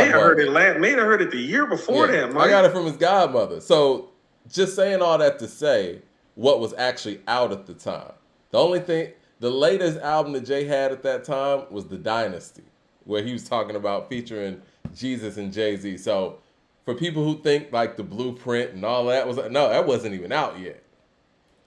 The Carlo with the Super Chat says, went back to listen to Nas's first 4 albums, and I was very surprised at how much the quality drops after it was written. Nas still had bars, booming, but his hooks and his beats were horrible. Jay had a point back then. Rigger49 with the Super Chat says, no other MC has a song on the level of Blasphemy, Dear Mama, Brenda, It's Got a Baby, White Man's World, Crazy, It Ain't Easy, Till the End of Time, Only Fear of Death. Yeah, man, Pop got joints. It's crazy he has that I forgot much. If I Should Die Tonight. Yeah, he got a lot to choose from. Jermaine Johnson with the Super Chat. I know we behind. Let me catch up on these Super Chats. He said, I always view Pac as such a phenomenal actor, a very high ceiling. I was looking forward to his film career even more so than his rap career. Yeah, and films take you to that next level too. Ain't no telling where he could have went with that. Mr. Mark with the super chat says the Jay disrespect is crazy. These other guys had moments. Jay stayed hot through every hip hop tidal wave. Okay, let's explore that. Oh Lord, I don't even know why you said that. Let's explore that. I'm gonna sit back and Through every hip hop tidal wave. So that doesn't count 96, 97, right? So that doesn't count. He was hot in 98, yes. And I think him and X kind of, I'll give X 98. 99, that could go either way. Probably giving him 99 as well, right? Okay. Would you give 96 and 97 too, Mike? Not him. Pac and Big. 98 goes to X. 99 could go to J. But again, 99 is volume 3. And if you want to hang your hat on volume 3, I don't know. And a lot of people feel like, even though like the I Am and Nostradamus thing didn't go well, and I'm in agreement with that, one album moved 3 million and another one moved to 1. So that's 4 million that year, and that's 2 albums. No, that's fair. That's fair. I think 99 could honestly justifiably be DMX still. I'm cool with X. Either X, Juvenile, Most Def, whatever, or J. It's all debatable. But I think the biggest artist in 99, I think we would say X. Now Jay's there, you know what I mean? And maybe that's what the person's saying. But 2000, that's when you got that whole, splash of Nelly hits, Ja Rule hits, Eminem hits, Ludacris hits, and you got the Dynasty. And so you got Give It To Me in 2000, right? It's Am I missing anything? It's a really weird time. I think Hey Poppy and Give It To Me. Kind of weak eras if you think about it. It's weird. It's weirder than it is weaker. There's quality stuff. It's just the quality is changing. And hip hop is kind of like redefining itself as like a money making machine and market. Radio's definitely changing. And at that time, radio ran things, 2001, The Blueprint, I could give him 2001, but some people would say Stillmatic came out in 2001, right? Now, when I heard that Tupac sample at the top of Ether, I was like, man, all that MC of the Year talk's over. Can't catch a body. Mike, you can't like triple bogey, like on the 17th and the 18th, be like, no, I still like won the turn. It's like, no, you didn't. It's like you're 2 shots back.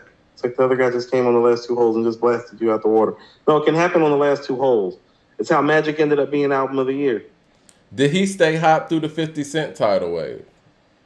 Or he wasn't really around through the 50 Cent tidal wave. Okay. He kind of conveniently, stepped down. Yeah. Like after the Black Album, Mike, it's like, I'm out. Okay. I'm back, American Gangster. And the next tidal wave, you got Kingdom Come in 06, right? So that's around the time when Kanye was running things and 50 Cent still doing his thing. I don't know if was he hot during Kingdom Come? I don't know. Not by his measure. I think that he was hot for American Gangster because we were happy to see him back in that form. Yeah. No. I liked American Gangster. And I think Blueprint 3, he was hot. Kind of. But the other tidal waves that we're talking about include Kendrick, Drake, J. Cole hitting stride. And I think when Wayne was doing what he's doing, especially listening to Mad Max, Jay wasn't competing with what Wayne was doing in 08, correct? That was Wayne's world. When we're looking back on it now, I think when the conversation brought itself to light back then, we were talking about all-time greatness. But I don't know, man. I think that, yes, he definitely stayed hot in that late 90s, early 2000s range. But I think that we're kind of expanding that bubble a little bit more than necessary. We have to start, let me ask you something, Mike. Mm-hmm. And really be honest with yourself. Definitely, always. If Reasonable Doubt, The Blueprint, and the Black Album are his 3 best albums, were all those albums really all time? I think Reasonable Doubt is definitely top 25. Top 25. Off the top of my head. I think it's top 20. Okay. Yeah. And I say that And I say that carefully because I think one of the great things about Reasonable Doubt is based on who he became. Because when we look at people's seminal works, and when I think of top 25 and top 20 albums, these shits hit all cylinders out the gate. Reasonable Doubt's kind of an odd case where it's a brilliant album that didn't really hit that radar to the level that it needed to be appreciated to 2 years later. You know what I'm saying? And that normally doesn't happen with top 20 albums. Because it's the sneakiest all-time great rap album of all the all-time great rap albums. It's the sneakiest. It definitely is. But I think the fact that he became who he said he was going to be adds to the greatness of that album. See, I'm on the flip side of it because I was somebody that was listening to it as a young man that was like, this nigga going to prison. Soon. Lord. Gary Pierce with the super chat says, talk like this on record. That's why I wasn't with it. It's like I wasn't with the talk because it's like, man, I was my mind was really like, this nigga tripping. He trying to go to jail. He was rapping over my head, man. I didn't get it. You know what I mean? Like I like some of the songs, but I admit, like a lot of the shit that he was, not even just what he was saying, but just the way he delivered it, it was different. You know, like some of the stuff was off rhyming, you know what I mean? Rhyming certain words with the word that you didn't think was gonna rhyme, you know what I mean? And a lot of it just didn't click for me back then, but a couple years later, I was like, yo, that was brilliant. Yeah. And I know this wasn't on there, but when he was like, nigga, I don't play, my jury is like gray type thing, you know? Like, whoa.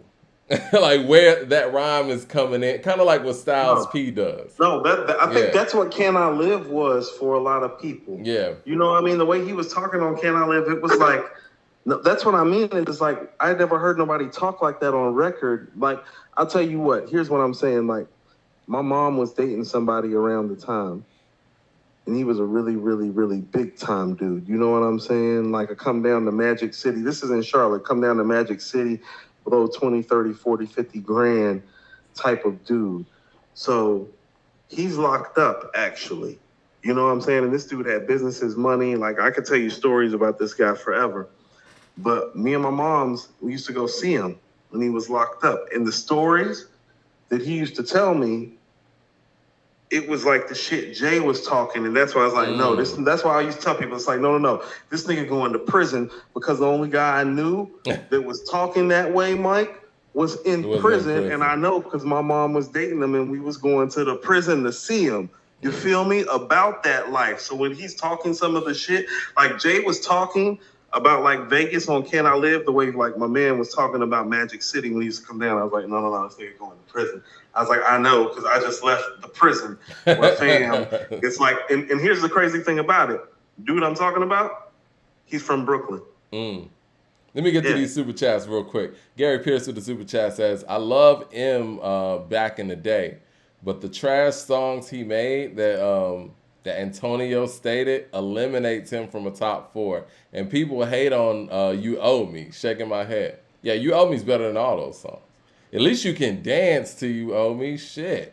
One's Bundy with the super chat says, every region is biased to their artists. Southerners made it a NY thing. Ask Houston who the GOAT is, and they're going to say Face. ATL's going to say 3K. We're not. I hope that puts something in perspective for people. We'll say Big Boy. They can never say that we're ATL biased when it comes to that, because we give Dre more smoke than anybody, and I love him. He means more to this hip hop scene than just about anybody. No, I mean, you want to know what? It's not Boy. like I don't love him, but I'll tell you this, like. But I gotta tell the truth. No. The truth is, Mike, I don't love him the way I love Big Boy anymore, though. That love is not the same. This is not equally yoked. I love Big Boy significantly more than I love Andre at this stage. Like, way, way more. Big Boy was at the Anita Baker concert, too. I saw he posted some footage. I was like, dang, Big Boy was there, too. First of all, everybody was there, Mike. You didn't mingle or connect with nobody? Did you apologize to Anita Baker? I didn't get a chance to talk to Miss Anita, but she was so nice on stage. she was super late, right? Because Babyface went up there, did his thing. And the intermission, we thinking it's going to be like a 15-minute intermission. It turned into like an hour and 15-minute intermission. But when she got on the stage, I guess she had to get her sound right and all of that. But she got up there, it was so cute. She was like, I am so sorry for being late, guys. And it was like, oh, it's okay, Anita. Like, everybody was mad before. They're like, man, she's taking a long time. But all she said was, I apologize for being late, guys. And everybody's like, oh, no, it's all good. I mean, well, Mike, you can't afford to say anything. We're trying to get back in a good grace. You just sit in your seat, pay for the ticket. I love Anita. You should send her a message on Twitter and be like, hey. I can't. Oh. Well, I'll tell you what, Mike. I think that I was blocked, too. And I'll tell you what, after the message that I sent, I think I've been unblocked because I was actually seeing some of her tweets for the first time in like forever. So maybe we're making some progress. Maybe. I'll send out a message to Anita letting her know it was a great show. You paid for a ticket to go see her in Atlanta and you appreciate her coming out. It was a great show. Brandon Sloan with the super chat says, they say that PSY and paper is poetry, power and pistols, plotting on murder. Yeah, man, Pac got that joint. Tell they getting you. Picturing pitiful punks, copping please, puffing. They never say these lines. They always say the Hennessy and all of that. As I position myself to clock G's, GOH, count them P's. What? Our man with the super chat says, peace. Did y'all peep the complex top 10 best black quarterbacks of all time list? They had Vic and Lamar at number 9 and 10. Shaking my head. Disrespectful. I did not see that. I do not like the fact that they're doing a Why black did they even list. I don't like that either. I felt the same way. I don't like that either. See, this is what I mean about how we get some money and behave like our oppressors. So we fight to be included and be considered as one and the same. And then we want to create lists that separate ourselves. I don't think we did that. This was complex. Mm-hmm. I don't think we very did problematic. That. It's very problematic that you put quotations up and did we. That wasn't we. Sean with the $20 super chat. Appreciate the love. He said, respectfully, guys, LeBron is nowhere near Kobe level. Kobe has better winning percentage in the finals, plus Kobe changed his roster every All-Star break and still underachieved. Plus, LeBron played with 6 top 75. Kobe. What do you think about that argument? I say this respectfully. As somebody that prefers Kobe over LeBron, if like I had to pick a player, especially if I just had to go win a game. Definitely not taking LeBron over Kobe if I have to go win a game. Never. But here's also what I will say. I mean, Mike, and you watched it too. No, I know Akeem's probably better overall. I know Kareem's more accomplished. But I saw for about a 3 or 4 or 5 year period, Mike, Shaquille O'Neal, and you could have put him with Allen Iverson. Mm-hmm. You could have put him with Tracy McGrady. You could have put him with damn near Paul Pierce, Mike. He could have been with Eddie Jones still. Right. You could have put him with damn Penny. You could have bought Penny back from the knee injury, like slightly worse, and they were still gonna win about 3 or 4 rings. It was like that. Yeah. And so LeBron, for as much great talent as LeBron has played with, understand this is like the greatest 2 players that LeBron has played with are Kyrie and Wade, who are like Wade's like top 25-ish borderline to me, and Kyrie is like top 75-ish borderline. Kobe played with Shaq, Mike. Shaq well, this 10. Can't be go. Shaq and everybody top 10. Kobe played with Shaq, just like Magic played with Kareem. It's like, no. You play with another top 10 player. But you know what the common denominator is here? And, you hate to punish people for this, but Kobe played for the Lakers. And when you play for an organization that's going to do what it takes to win, it's a lot different than getting drafted to Cleveland. And they tell you to go out there and take them to a championship. And you do that with probably one of the weakest rosters ever. Now, do you really think that roster that LeBron took to the finals with Cleveland, you think a Laker roster would ever look like that? Ever. So the Laker rosters that have looked like that have gotten coaches fired. Exactly. No, a Laker roster that's actually going to have championship aspirations is never gonna look like that.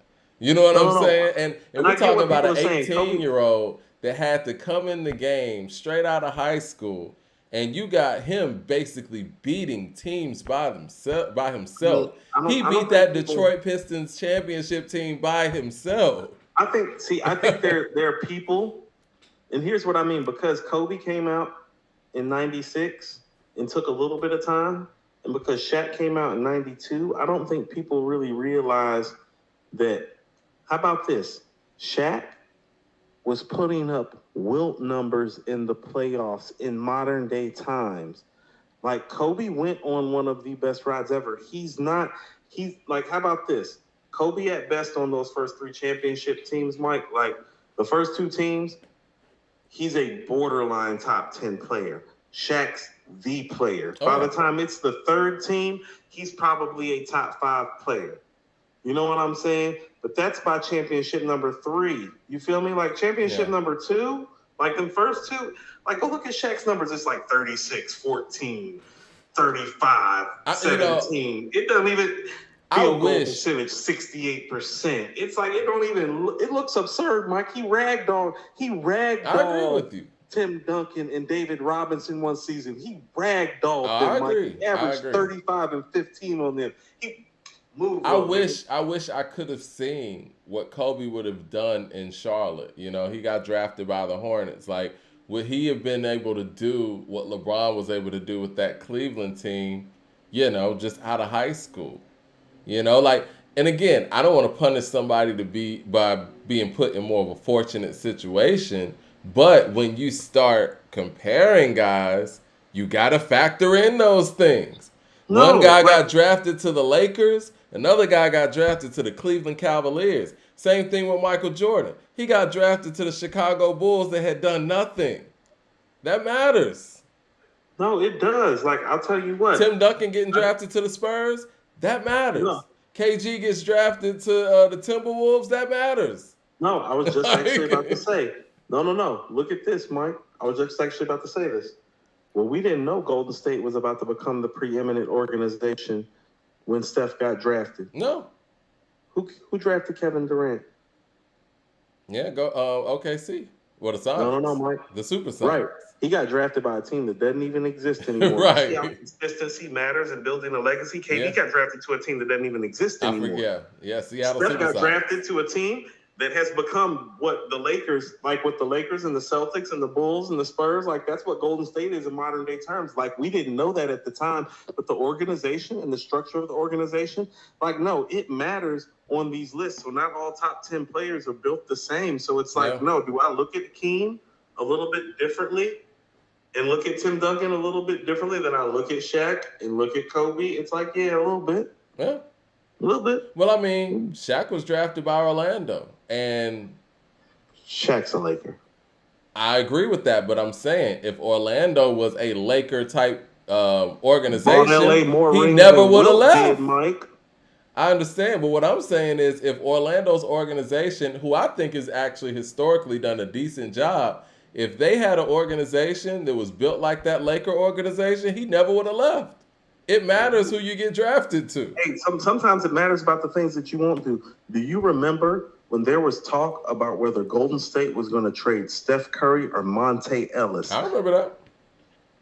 I know what they were going to do. Whoever made the decision to trade Monte Ellis instead of Steph Curry, that's the person that deserves credit. You feel what I'm saying?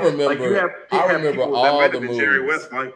You need to have people with foresight like that, though. I remember all the moves that Golden State made. When they got Andrew Bogut for Monte Ellis, I was like, okay, I see what they're doing. Mm-hmm. And they went out there and got them a big man. And they had They traded for Iguodala. People forget they traded for Iguodala from Philly. Yep, they traded for Iguodala. Was that a little bit down the line? And I remember when they I feel like that was a year later. It was I remember 1 when year. they drafted Harrison Barnes. I was like, I like that draft pick. And then boom, it all came together. And then they drafted Draymond, and they asked Iguodala to sit down, like Steve Kerr asked Iguodala to sit down. Like the best thing. No. What happened? David Lee was there, and I remember David Lee being, you know, what I'm saying, coming from the Knicks because they got David Lee from the Knicks. That's power forward. Yeah, Iguodala small forward. No, I'm talking about with Draymond getting in. He got hurt, and then Draymond got put in. Right, but what Yeah. I'm saying is that Kerr's move to change things for them is you have to understand Iguodala wasn't the sixth man until Kerr got there. Yeah. Kerr is the one that put Iguodala on the bench and put Draymond in the starting lineup permanently. He was only in temporarily because David Lee was hurt. He wasn't a permanent starter. He subbed out Iguodala for Draymond. So Draymond started running the offense for Steph and Clay, and Iguodala was their spark off the bench. Let me get to these super chats real quick. Jay Short with the $20 super chat showing love. Says, Mike, to clarify, people from ATL critique New York rappers like Jay and folks like Diddy, and some of it is legit. But when people say Future isn't a good rapper, a lot of ATL folks act like they're above criticism. I mean, you look, and you've seen from our list too, because our list that we put out there, a lot of people be like, oh, this is a New York list, blah, blah, blah. Clearly, the best lyricists ever in hip-hop collectively come from New York City. That's just the truth. I mean, I don't even think that's debatable. Yeah, there's no question there. I mean, the proof is there. But I do think that sometimes there are Southern rappers or MCs that get put in this corner, like, because their lyrical flow isn't with the New York style, that makes them less of an MC or less of a lyricist. We see that with the whole Tupac is not a lyricist thing. And I know he's not from the South, but a lot of Southern rappers kind of take his approach to MCing, right? And it's very interesting to me that the one MC that really kind of has a New York MC approach or influence, like an Andre 3000, seems to continuously get held very high by New York media, right? Well, it's funny because it's almost like when you said that, it made me think it's like, well, are they inserting him so that there's not a bias on Southern MCs? Because, I mean, aren't he and Scarface the only like Southern MCs to make the top 20? No, Lil Wayne, but I think Lil Wayne got a level of notoriety when he start adapting to New York way of rhyming, or East Coast way of rhyming, because you could say Philly was a big influence on the Carter 1, Carter 2 style of Wayne. So you got Wayne at like what? What was Wayne, 7? I think he was like 7, yeah. You got Dre at 12. You got Face at like what, 16, 17? 16, I think it was. 16. And the West Coast MC that's number 2, he takes on a rapid fire type of flow as well, which isn't really known for. Hey, real West talk, Coast how are MCs. these niggas ahead of Snoop though? Like for Billboard's taste. I don't know. Like that's what I'm saying. It's like how y'all got Eminem and Kendrick ahead of Snoop. I could add Snoop to the Eminem versus matchup too. If I took on Snoop's catalog, actually, if you want to know who would give Tupac his real smoke, that's the guy. That's the only guy that's really giving Pac some smoke. But Tupac versus Snoop is actually where the smoke is.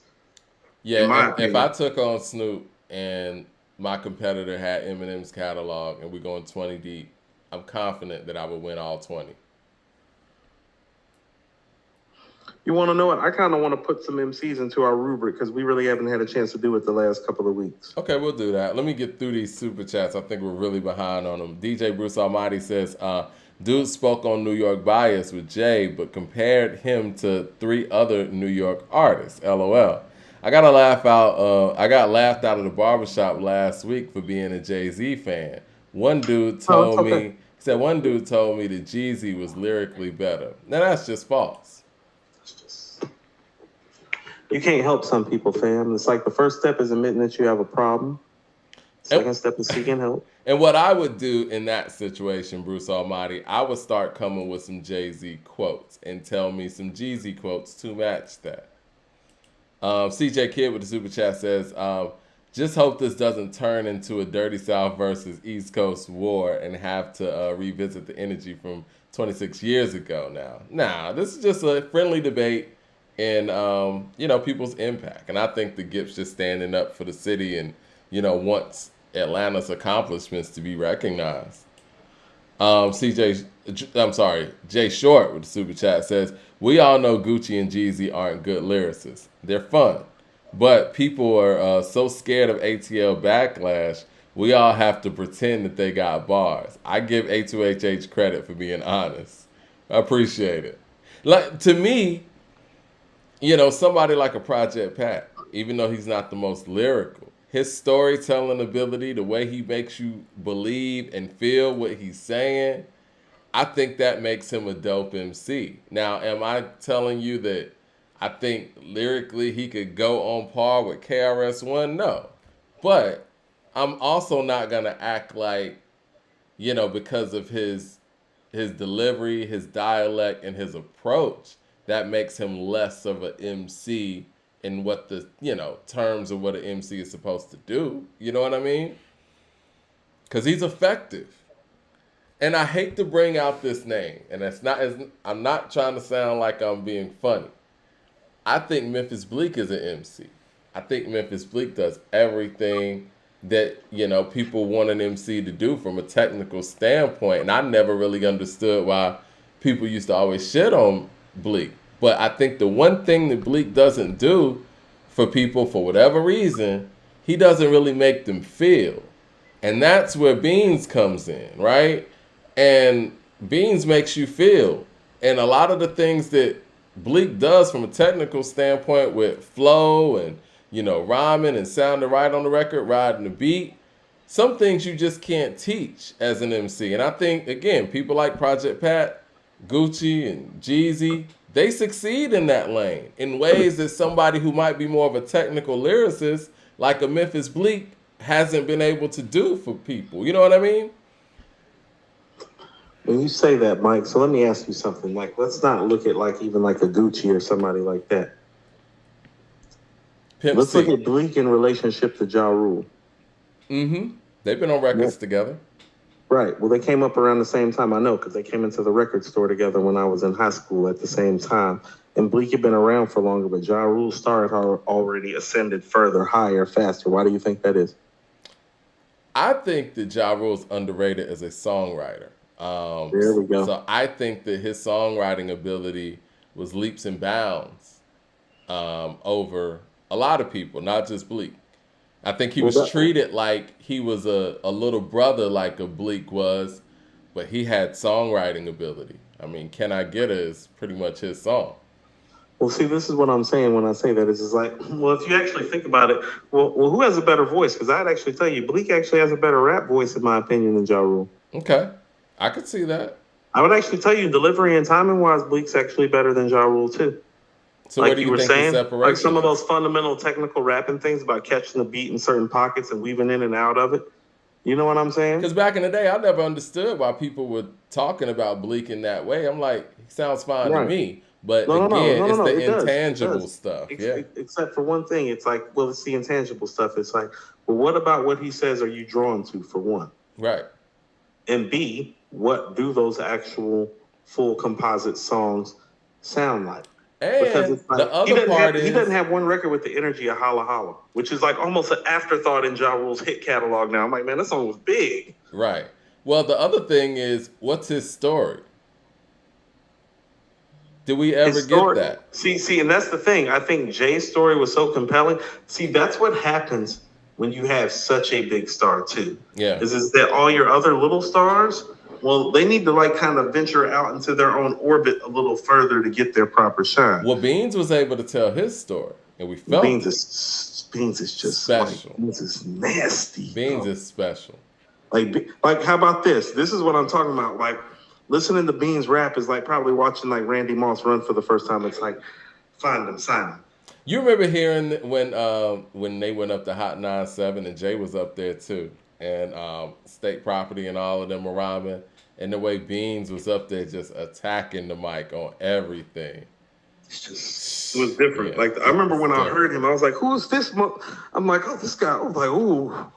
Yeah, man. Like, ooh, he's a prime Jadakiss was in trouble against. He's him. like he was like how about this? he had everything that I loved about Raekwon and Scarface in one. Yeah. Yep. Like everything about them that I loved, he had that like in spades in like one person. And his flow was sick, and he was sharp, and he was vicious. Like he meant to be vicious and brutal with it. I was like, oh no, I was like, man, I don't know if he knew how good he was, man. No, I think he knew how good he was. Yeah, you know what? It's funny. I'm about to read Brian's super chat, but back in those days, if somebody would have told you that they thought Eminem was a better rapper than Beanie Sigel, niggas would have laughed you out of the barbershop, and that's just real talk. That is real talk. That's real talk. Go in the barbershop in 1999 and 2000, 2001 and tell them that Slim Shady's a better rapper than Beanie Sigel. Niggas would have laughed you out the fucking barbershop. I mean, see, Beans clutched people in a certain type of way, but there was a lot of street dudes that preferred Beans over Jay. Yeah. That's what I'm saying. When Nas said, compared to Beans You Whack, that was a real thing. That was coming from street dudes, right? That's coming from the streets. Brian with the super chat says, Mike, I'll go with Eminem against you, and I don't think that you know Eminem's full catalog. Go ahead, name some B-sides from any of his albums after Encore. No, you're here to educate me.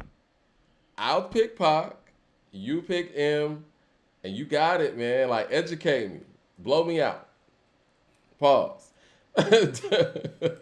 DeCarlo, the super chat, says, I'm from Detroit, and I lived in Savannah, Georgia for 3 years, and Jeezy, T.I., and Wayne were all the rage, and you got, I guess he meant all on the radio, and you got talked about if you listen to Jay-Z or Nas. That was 2003 to 2006. Only Tupac, what's that, Run D and LL got respect from old heads. Interesting. And yes, appreciate that $20 as well, DeCarlo. Let me get to the rest of this. CJ Kidd with the super chat says, in fact, I do remember this time last year. Funk Flex went crazy on T.I. for a whole hour. I remember that. What happened to that? DeCarlo with the super chat says, Wayne owes a lot of his run to Dipset, actually, and nobody ever makes that point. NY had a hand in Wayne's exposure. I think NY had a hand, or Dipset had a hand in Wayne's transition from being Hot Boy Wayne to being taken serious as a lyricist. Now, I will say that. And I would give that to Dipset. And I think, but see, it's an even trade because Dipset was able to get a lot of South love, too, from that union with Wayne as well. Now, if I'm not mistaken, him and Jewels were supposed to have a project together, and then Jewels got in trouble. Yeah. So part of the reason why that connect didn't continue was because I think of Jewels' troubles. Yeah. No, you're right. Matt Max with the super chat says, and I'm not trying to slander the South. I love J. Cole, J. Electronica, Wayne, all the people with the East Coast flow. I see you. Cool, big boy.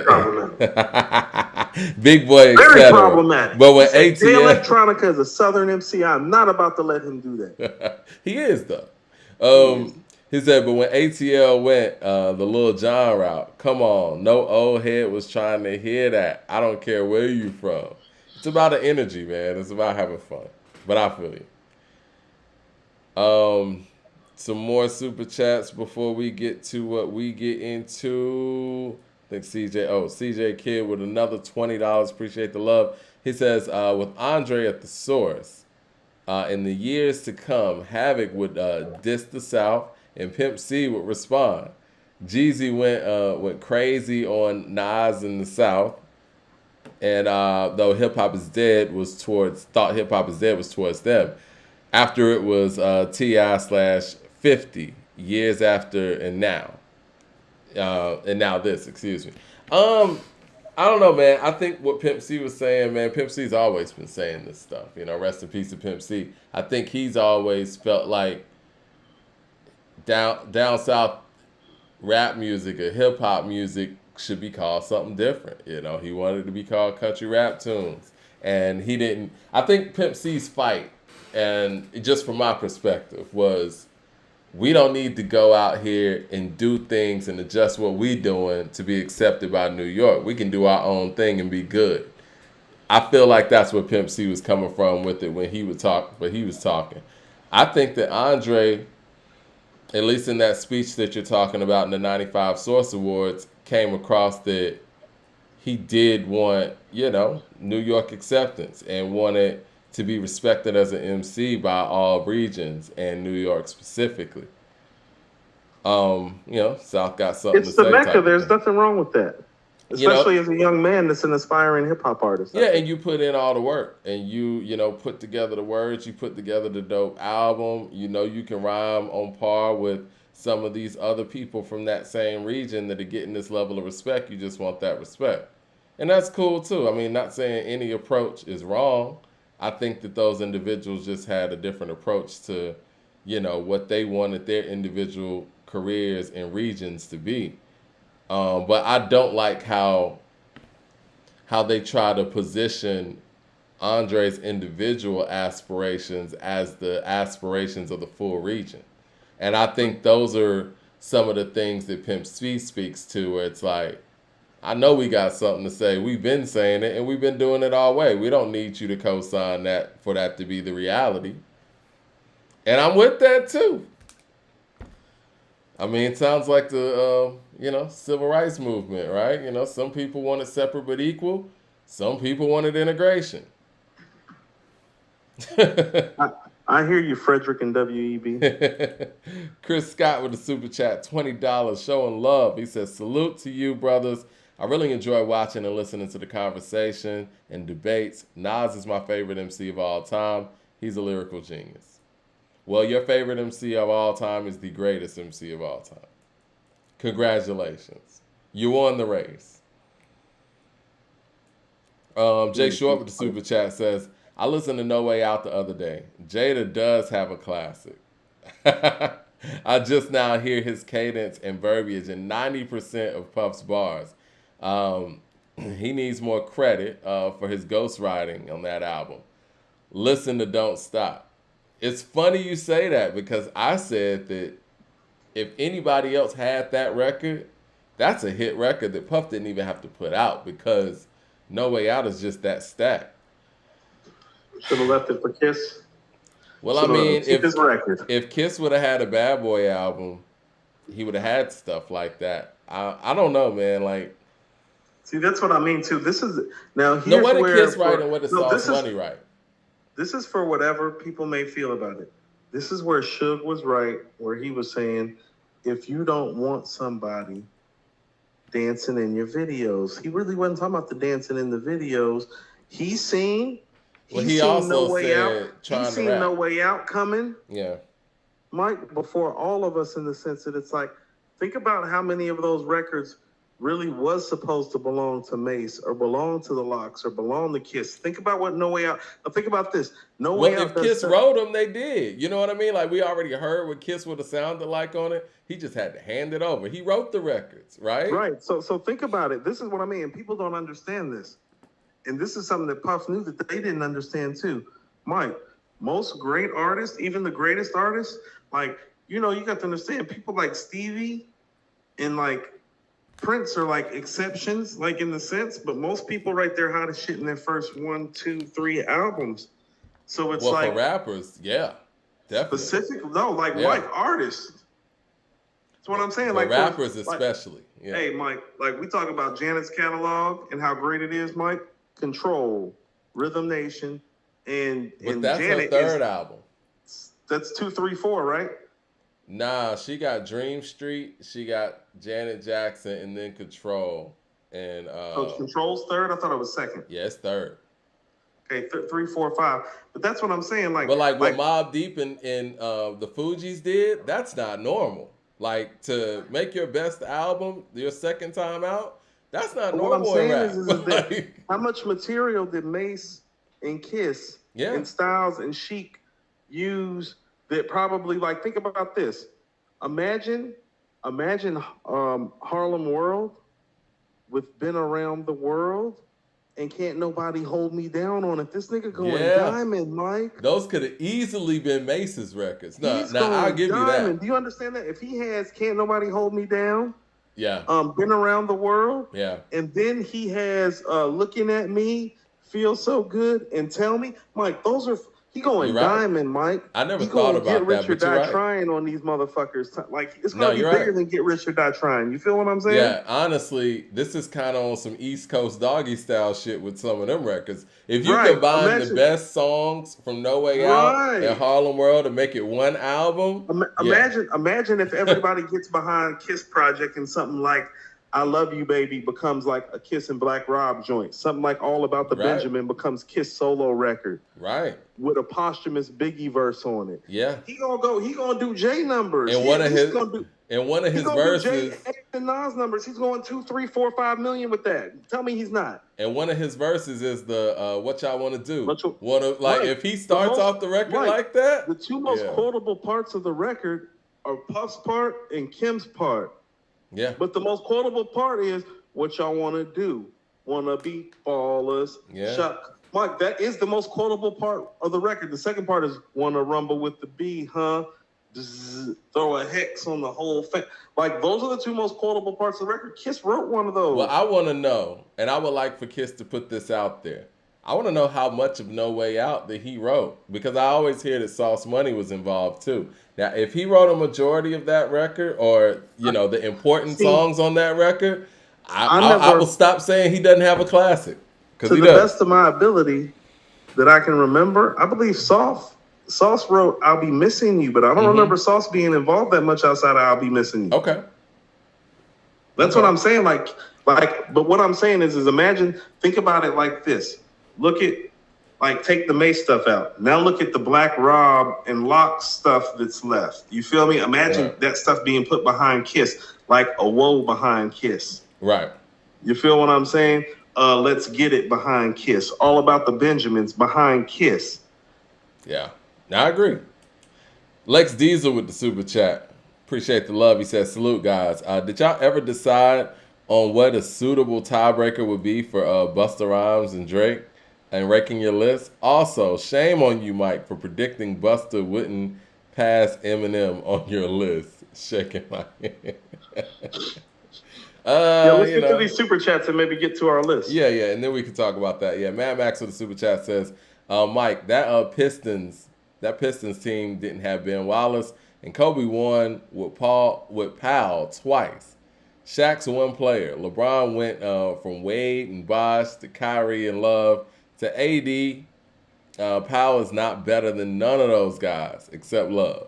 It's definitely better than Love. But it wasn't just Powell, though. It wasn't just Powell. They still had Bynum. Andrew Bynum. They had Bynum and Fisher. Lamar. No, They had a lot of size. They were bigger than all the other teams in the West and the East. They were bigger than all the teams in the league except for the Celtics. That's why they met in the finals. Yeah. And they were technically longer than the Celtics, too, because Perkins wasn't that tall. I'm about to say, and Paul Pierce was their small forward, and Lamar Odom was their small forward. That's 6'8", that's 6'7" versus 6'11". Yeah. Gary Pierce with the super chat says, Kobe's my guy. Cried like family died when he passed, but LeBron's better. Kobe and Shaq for 3 out of 5. LeBron took dudes from the park to the finals. You know what? Come on, guys. And I love Kobe too. But can we imagine if LeBron played with Prime Shaq? Are y'all acting like that would just be normal? You know what I'm saying? And I said this too when KD went to go to Shaq would average more points. Shaq would average 40 in those finals if he had LeBron instead of Kobe. And I say this when we talked about Golden State with KD. Can you imagine if LeBron would have went to that Golden State team? No, I can't. I'm going to tell you why. Because he requires the ball in a way that Kevin Durant never did, and that would have hurt Stephen Clay. Kevin Durant was the first. No, that would just hurt Draymond. Draymond's the point guard on that team. Like that Golden State team, I truly feel this. The only players that you can insert into that lineup, and it doesn't actually take away from Stephen Clay, is Larry Bird or Kevin Durant, because they only need about 12 to 15 shots to go get 30 points, and they're the only two dudes like that. They're the only two dudes like that. Okay. Sean with the $20 super chat, showing love, said respectfully again, Kobe beat the Magic. The same Magic beat LeBron, the last two championship teams. Kobe's win is way more impressive. And besides that one championship, LeBron beat the Warriors. What Hall of Famer he beat in their prime? Wait a minute. Do you think that Kobe's championship against Boston is more impressive than LeBron's championship against that 73-9 Golden State team? No, but let me tell you a couple things about Kobe's 2 championships. And here's my thing with Kobe, too. First of all, those 3 rings with Shaq are clear, but you're Scottie Pippen on those teams, or Dwayne Wade for LeBron on those teams, like at best, and that's just respectively. Or even let's look at it like this. Let's say you're even what Wade was momentarily for Shaq, like in that 06 finals. It's like Kobe wasn't like that in those first 3 finals. He had moments like that, but he didn't take over a series like that ever while Shaq was there, okay? Well, he took over against the 76ers. I remember that. But he Shaq had a got game like that, Mike. Go look at Shaq's numbers from that series. That might have been Shaq's best final series, Mike. Shaq was he totally just ragballed that whole team. Like that shit was over. Like Iverson got that one game and Shaq was like, no. Shaq went in Terminator mode, Mike. He wasn't even playing like half of those fourth quarters because some of those games were blowouts. He had like 38 points and 17 rebounds. Yeah, he was punishing Dikembe, man. Yeah, he was. Shout out to Dikembe too. But here's what I'm saying, Mike. People forget this. When he beat Boston, Kendrick Perkins tore his ACL. Oh, I knew we were gonna go there. No. Kendrick Perkins tore his ACL in Game 6. Yeah, I remember. No, listen. The only reason that I bring it up is because of this. In Game 7, Kobe went 5 for 23. In Game 7, in Staples, he went 5 for 23. They won that game on the glass. Kobe had lost his legs. That's why he was 5 for 23. He was gassed. The Boston team had wore him out. They won on the offensive glass, Mike, because Rasheed Wallace was old, Kevin Garnett is old, and the one young person that they had in the interior that was getting the offensive rebounds was Perk, and he tore his ACL. I watched that game. I remember that game. Kobe did not play great in that game. Now, Kobe was a beast on the boards in that game. Yeah. You want to know why Kobe was a beast on the boards in that game? Because Kobe's one of the smartest players that ever lived, and he knew, because he knew them personally and had been playing with them for so long. He knew KG and Rasheed was done just like him. He knew there was no Perkins there, and so Kobe got on the boards in that game. He got 17 rebounds that game? I thought it was 14, but something like that. Somewhere between 14 and 17 rebounds, which was like a playoff career high for him, coincidentally enough. Now, Mike, the Orlando championship, if I'm not mistaken, Rayford Austin is playing wonderful and things are going fine. Yeah. And they're up 2-1, or is it 1-1? I think it was the beginning of the series. I think that Stan Van Gundy inserted Jameer Nelson back in when he knew he was good for the finals. I don't even think the finals had started yet. But Rayford Austin got them there. I feel like that didn't happen until game 1 or 2. I feel like that happened game 2, Mike, or 3. Okay, you might be right. I'm not, totally confident. Like, we'll have to check and see. That's what it was. But I'm very, very clear that the way that team had played against LeBron, and it's kind of like when you on the blackjack table in Vegas at 4 a.m, Mike. Like if you hot, you hot. You gonna stay on fire and keep doubling down. You ain't about to switch tables. No, you don't. You don't change it up when you get in the finals. You switched up point guards for the NBA finals. Of all positions. Who does that? Of all positions. The point guard, you mean the person responsible for running your team? You think it's a wise decision? Mike, you think it's a wise decision to do that when Kobe Bryant's on the other side of the field? And I like Jameer, and I think that it is it's noteworthy that Jameer Nelson was an all-star that year, though. But even if you have an all-star point guard that was hurt, and you have another guy that built the chemistry enough to get your team to the finals, you're going to have to sit your all-star.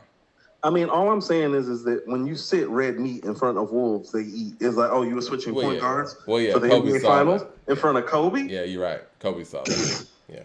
Say goodnight. Look, say goodnight. As soon as they switch point guards, I said, this series is over. Mad Max in the super chat says, Iggy went to the Nuggets and got cooked by Steph and said, I want to run with these guys. Kobe terrorized them for doing that. You understand that? Right. Like defensively, he terrorized them. Like he knew they kept them from setting up their offense properly. You feel what I'm saying? Right. No, you're right. Because point they were in disarray. Kobe knew. That's what I'm saying. Kobe, I give him credit for being smart, but it's like, no, he had some things work in his favor. He's one of the smartest players ever. DJ Bruce Almighty with the super chat says, Wayne said that he always loved New York rap, but Baby didn't. So he rapped like that for Baby, but did his New York impersonation on the mixtapes. Once the mixtapes blew, Baby let him do his thing. Interesting. Jay Short with the super chat says, Mike, the opposite of Project Pat happened to Juvenile. They changed the way that they mixed his voice, and he lost that deep Southern drawl and wasn't the same. They tried to make him T.I., even his beats. And see, this is the stuff that Pimp C's talking about. Pimp C's like, he wanted Southern hip hop to keep its natural form and not conform to, you know, some of the East Coast quote unquote standards. Melvin Wright with the super chat says, to the guy that said that he's from Detroit and people laughed when he listened to Nas and Jay in '03. It's crazy. I'm from the D too. Must be an East Side thing. I think he was saying when he went to Savannah, that's when they laughed. Let me get to some more of this super chat and we can get to this list and, you know, kind of get ourselves out of here. This has been a great discussion, though. I think we're getting somewhere with the discussion. I didn't even think that, you know, these interviews were going to warrant such a lengthy discussion. Matt Max of the super chat says, if you're going to bring up Perk in 2010, bring up Bynum not being there in '03. And we pushed them to 6. I think that's fair.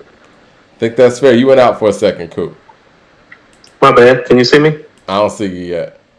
Jermaine with the super chat says, Mike, can you say that the Lakers were longer than the Celtics without following that up with pause? Immature. But no, my camera's up. Sorry, it's got us under the funky screen, though. Like, my background, it has us under, like, that funky background setting. What's that?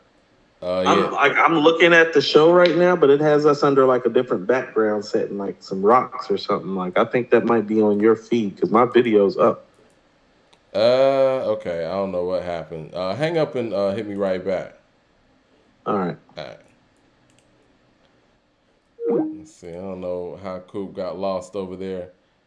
He said, but sorry, fam, just the Brooklyn in me. Oh, yeah, definitely. It's all good, man. You know, set that for the fans out there. Uncle Fran with the super chat says, Coop, I'm very disappointed in your last show comment about hip-hop live performances not being your thing. Let me get Coop back on so you can hear him.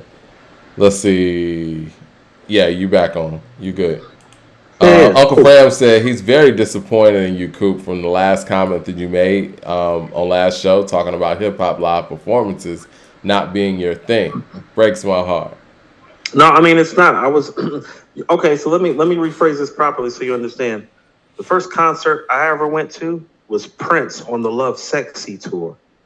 So understand what my standard is in terms of what I'm expecting out of a live show. The first concert I ever went to was Prince on the Love Sexy tour. Well, what's the best hip hop show you've ever been to? Huh? What's the best hip hop show you've ever been to? Ooh, 96 Smoking Grooves, maybe. Outkast, Gangstar, Fugees. Fugees put on a great show. All of them were there. The Roots were there. Great show.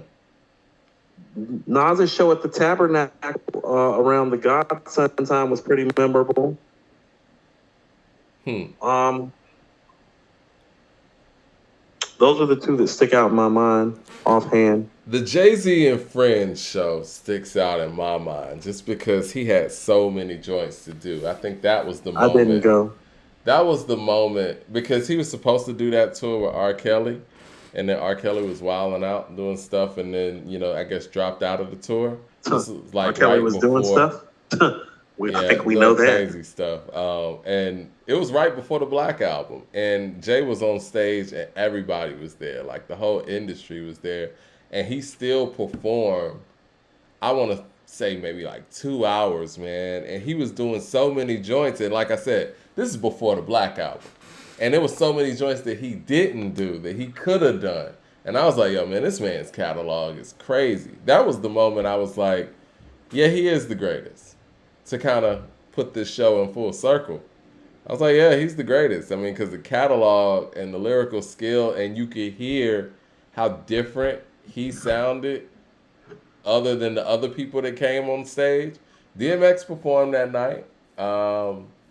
Mary J. Blige performed that night. Puff came out there.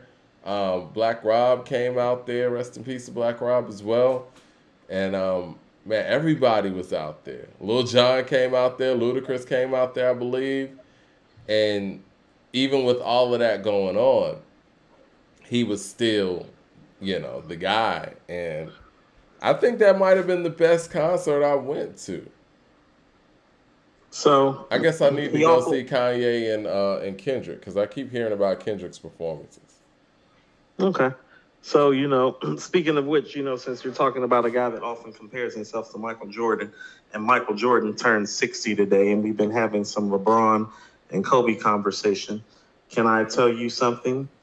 Because I've been in the room with all three of those men. I've seen Michael Jordan play, too. I was fortunate enough for that. That's awesome. I've met Mike personally, but have never got the fortune of seeing him play, actually. But I have met Kobe, have met Mike, and have been in the room, like literally right next to LeBron and Wade after a game one night. It's somewhere that I will not mention. But here's what I'll tell you. And Mike is 60. And I say this respectfully for Kobe, like God bless the dead, and respectfully to LeBron. This is what I mean when I'm talking about star power. Like the aura around Michael Jordan is like no other person that I've ever been around in my entire life. I remember every single moment of the two interactions that I had with him, and it is drastically different than being around Kobe or LeBron, respectfully. And this is from somebody who's had two conversations with Kobe and been in the spot with LeBron. And it's not the same. It's not the fucking same. Don't get it twisted. That's what I mean about, like, you have to be here to document history, right? It's like, no. I done been in the room with all three. I done had words with Kobe. You know what I'm saying? It's like, no. It ain't like being around Mike. It's different when it's Mike. It's different. It feel different when Mike walk in the room. You feel me? Yeah. It ain't the same thing. It's Michael Jordan, man.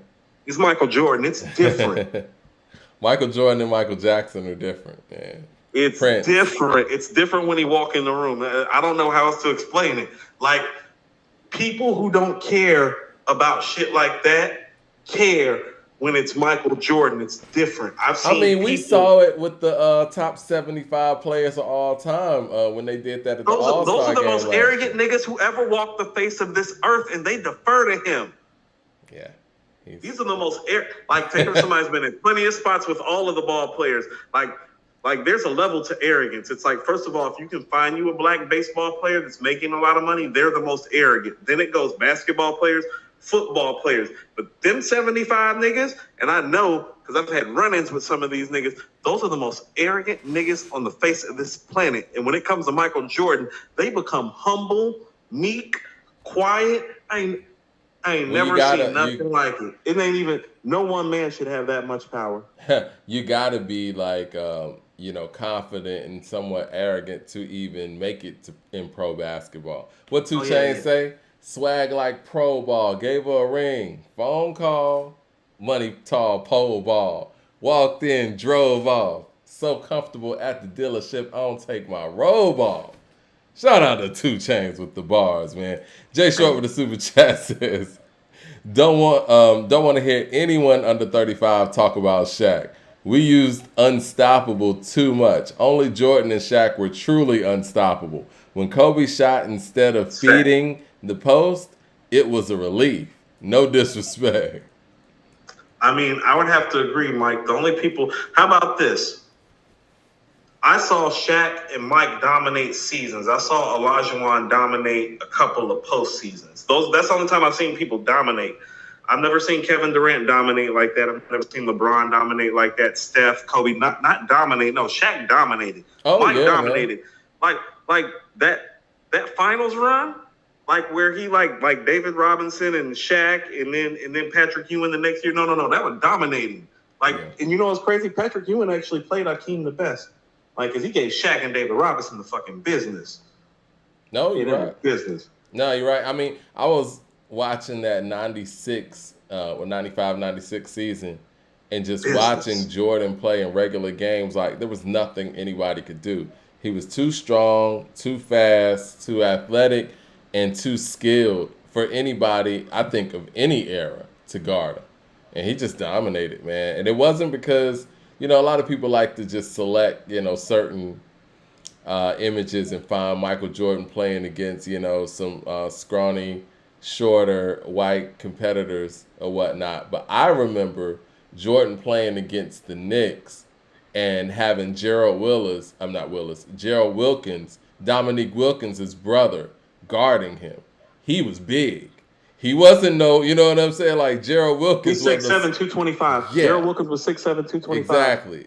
Jordan Mike. was dominating people of all sizes. Mike. And Gerald Wilkins was a really good player too, by the way. Gerald Wilkins is a good guy. I actually, unfortunately, was locked up once with Gerald Wilkins, but that motherfucker's big. Yeah, that nigga big. They're like, you know who that is? I was like, well, he's the tallest nigga in here. That's Dominique, brother. Yeah. You see this big nigga? One of them 6'4" niggas. I mean, nah, he was like 6'7". Right. No, one of them 6'7" niggas. Yeah, for real. But yeah, man. So okay. Hakeem gave Shaq that work, Mike. Hakeem gave David that work one time. He gave Shaq that work. How about this? Here's what I'll say about Hakeem. LeBron or Mike or Kobe never had anybody comparable to them the way he had David and Shaq and gave them work the way that he gave them niggas work. He gave them niggas some work. Looking back at it, though, because I know, man, I was like in 7th grade, man, when that finals happened, that Rockets and Orlando finals. And, you know, Penny Hardaway had the shoes out there, man. The Pennies is some of the dopest Nikes ever, by the way. And so I was a huge Penny fan while Michael was retired. Still am, you know, Penny was dope.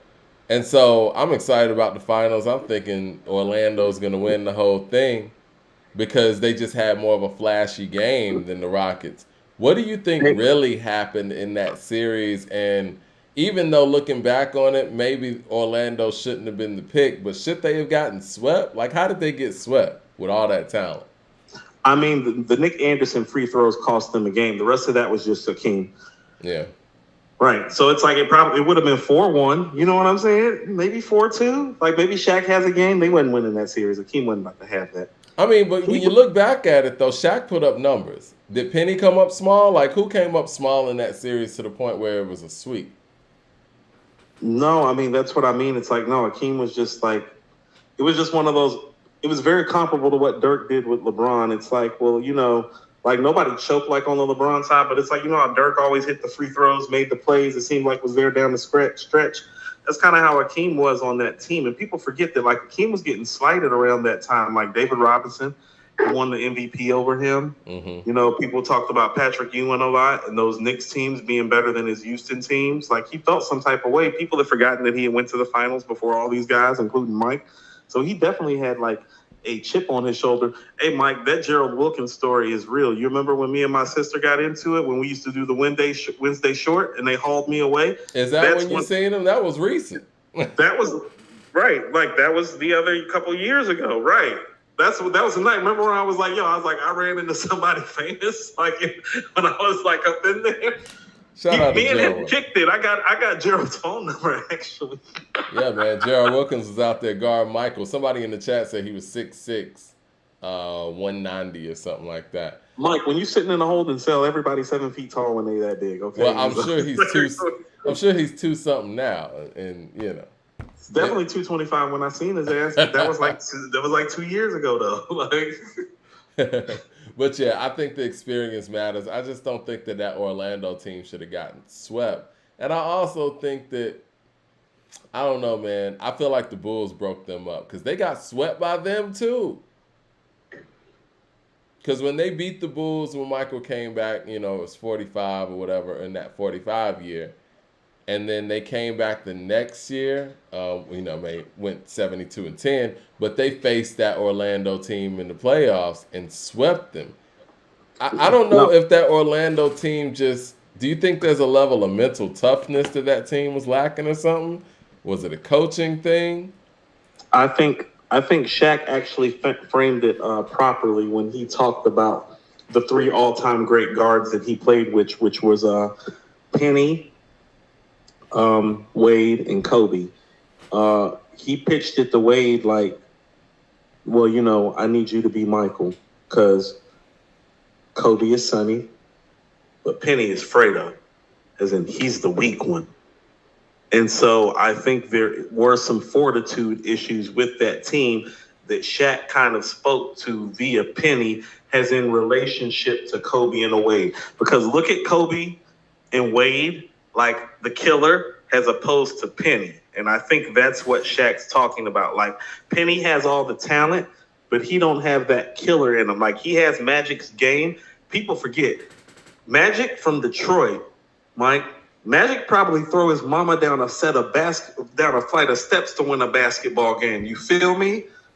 I feel you. This is what I was looking for. Shout out to Man. He came with the Shaq stats. He said Shaquille O'Neal averaged 28 points, 12.5 rebounds, and 6.3 assists. Dream averaged 32.8 points, 11.5 rebounds, and 5.5 assists in those 4 games. So, yeah, I mean, he beat Hakeem in every category except for the points. Then it sounds like Shaq kind of did his part.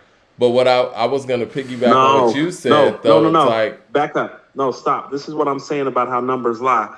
Do you remember the Kevin Durant, LeBron James finals, the OKC Miami Heat finals that went 4-1? Mm-hmm. Yeah, KD averaged 30 points, shot over 50% from the field, 85% from the line. You feel what I'm saying? Like numbers-wise? Oh, no, it looks comparable to LeBron. How do people talk about that finals, Mike?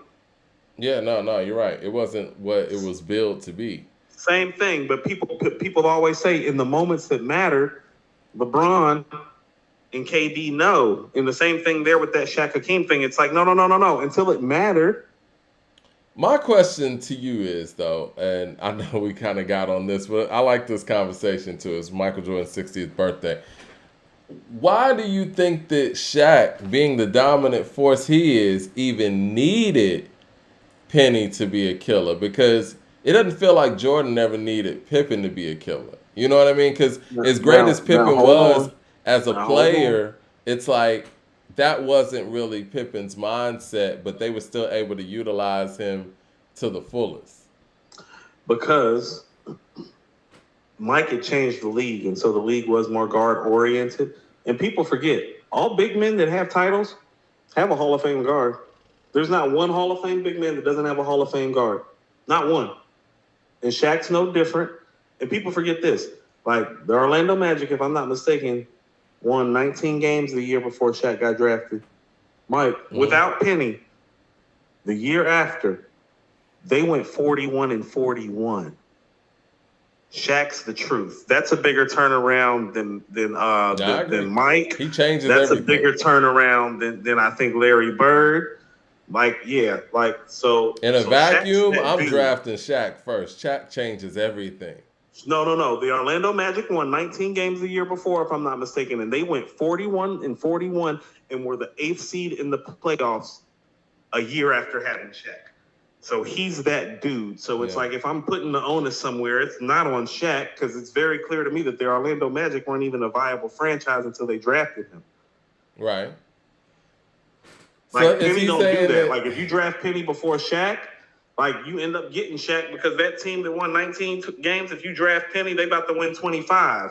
On the other end, though, let's just be perfectly honest. Did Hakeem have a Penny-level talent on his team? Oh, fuck no. So it's like, why did he need Penny to be, a killer in that situation? Like, you couldn't put the team on your back? No. So this is what I mean. Like, so how about this? What got done to Hakeem in 86 by the Celtics, he just returned the favor to Shaq. Shaq then turned around and returned the favor. It just wasn't his time. It wasn't his time. Shaq was still that dude early. Just like people forget, Hakeem in 86? No. That's 26 points and 11 rebounds in 86. Yeah. No, you're right. But is he Hakeem, the guy that got the dream shake, the drop step, shooting 85% from the free throw line, can hit a three-pointer when need be too? No, he's not that guy in 86, just like the guy that wins those 3 straight rings. That's not the guy in Orlando. Shaq didn't have no baby hook in Orlando or no drop step.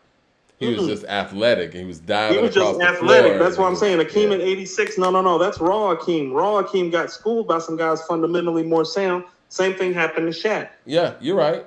And, I think Hakeem's early career, it gets overshadowed by Michael Jordan's early career.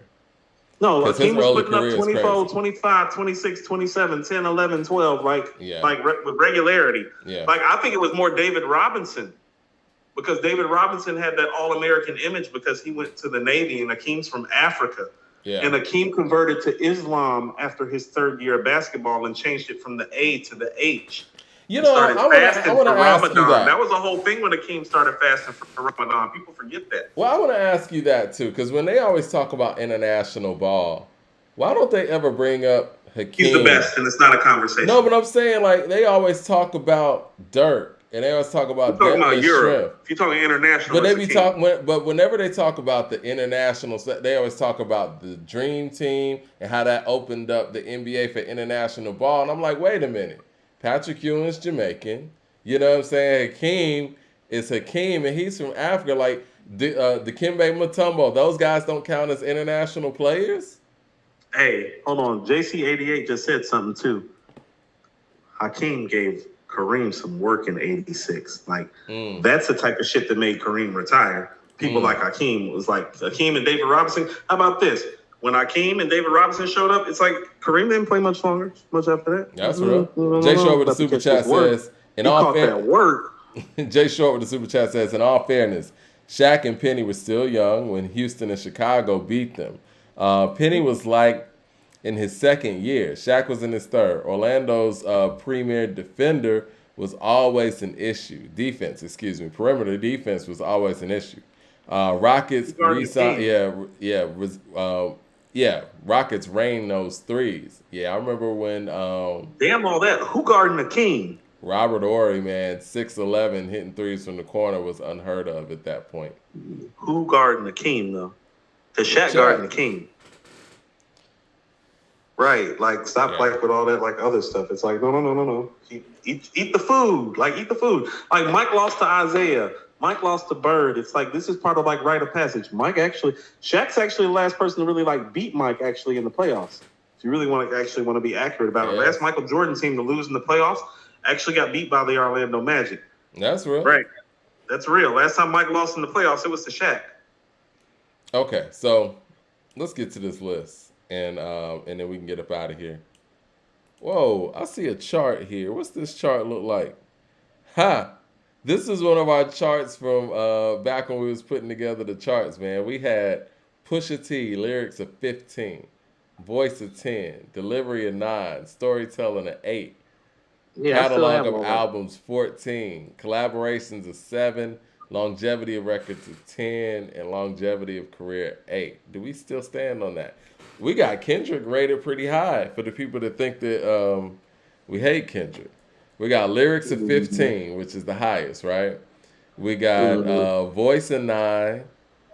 That's too high. We got delivery of 9. I'm with that. Storytelling of 10. Catalog of albums 15. I'm sure you want to change that now. Collaborations of 10. How do we get to that? I don't know if this is right, Mike. First of all, can we take that album catalog and turn that 15, take the 1 off the 15? That's where we are now. Take that 1 off. Get a magic marker, Mike. Longevity of records. Grab a 10. magic marker, Mike. X that 1 out. I think my look like a 5. I think my computer's been hacked. Let me get out of this screen. Definitely been hacked. Whoa. So, okay, collaborations of 10. We gave him a 10 for longevity? No, we didn't, Mike. Mike, you being funny. Longevity of career, 10, longevity. 10. This can't be right. Have you been giving people access? Hold on, Mike. Did Dana get into your computer? Is she being funny? Is this April Fool's prank? I think we've been hacked. You need to talk to your wife. No. You need to talk to your wife. Be like, hey, did you hack into the system and give Kendrick Lamar the improper ratings? It'd be funny. Because even if we're looking at like, this. You need to ask her. Because she strikes me as the type of woman that'll crack a prank on you. You need to ask her if she's been hacking into the system. Because we got J. Cole of 15 on lyrics. And then we got voice of 10. Delivery of 9. Storytelling of 9. Catalog of albums of 15.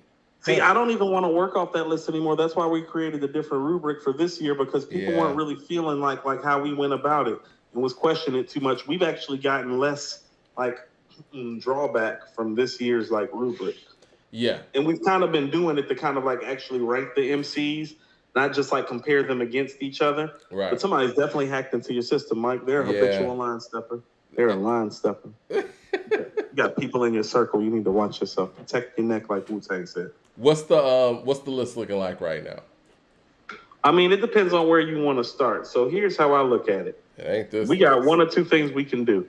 Right now, let's be clear. We have Eminem at 30, and that's where we left off, and we're supposed to be doing 50. Now, we can run this one or two ways, I feel like, for like the next, 10, 15 minutes or so. We can put some people in the rubric who are kind of like already here and see if they slide down or up in relationship to somebody. Or we can try to add some more names to it and get to that later. I want to add some new names so we can have some fresh conversation. Okay, that's cool, because I kind of wanted to kind of like work out like the rubric, maybe for the higher ups, like a little later, and maybe add 5 more names to this. So how many more MCs do you want to do, and which MCs do you want to do? I'll tell you what my next list looks like. Okay. Because I've got 30 MCs down that have made our list. I have another 32 MCs.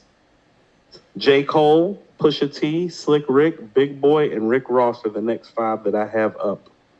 All right, let's work J. We already kind of worked J. Cole in there. You said Pusha T? No, Cole's not in here yet, remember? Yeah.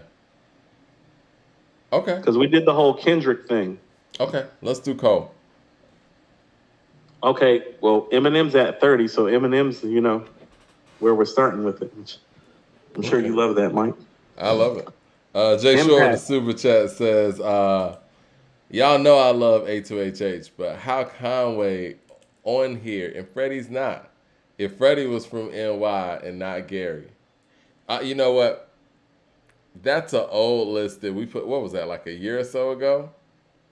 Maybe even more now. Yeah. But no, Freddie, yeah. That's old. We're putting Freddie in. All right. Cole. Freddie's on this next list of people that I got. Impact, Eminem, or Cole? Cole. That's not true, Mike. It's not? No. How has he impacted hip-hop? Hold on. What's Cole's impact over Eminem's? Cole's impacted this whole generation. It's either, it's Kendrick and Cole for this generation. I think Cole's impact is deeper than Kendrick's to a degree. You hear a lot of cats trying to approach their hip-hop like Cole. I don't see Eminem's impact. I'm sorry, I don't. But okay, if you want to say Eminem, cool. What are the people saying in the chat? How about that? Because I don't have the chat. People in the chat are saying M. Yeah, it's in. Live performance. Cole. I'm with you. Lyrics. Cole. I'm with you. Storytelling. Eminem's a really great storyteller. I'd say M. I think Cole's a very gifted storyteller too, though. Me too. I don't think he's reached the heights. I don't think his stories are as notarized as some of his best stuff. Because I'm thinking, again, 97 Bonnie and Clyde. I'm thinking, brain damage. Mm-hmm. I'm thinking, I think Guilty Conscience is a story. Yeah. Okay, yeah, that's him. Classic albums. I find this to be fascinating between these Eminem two. probably has that. I would agree. Songs. J. Cole has I think that's that. Cole. Yeah. Longevity of albums. I think Cole's stuff is actually starting to hold up well and even better than I expected. So I would give him. Yeah, that's Cole. As the fans say, Eminem's catalog is aged like milk. Longevity of songs, is that Cole too? Yeah. Classic collaborations. That's Cole. Career longevity quality, that's him. How? Because the thing is, his career has fallen off a cliff musically. He ain't made a dope album in 21 years. When last time Cole dropped the album?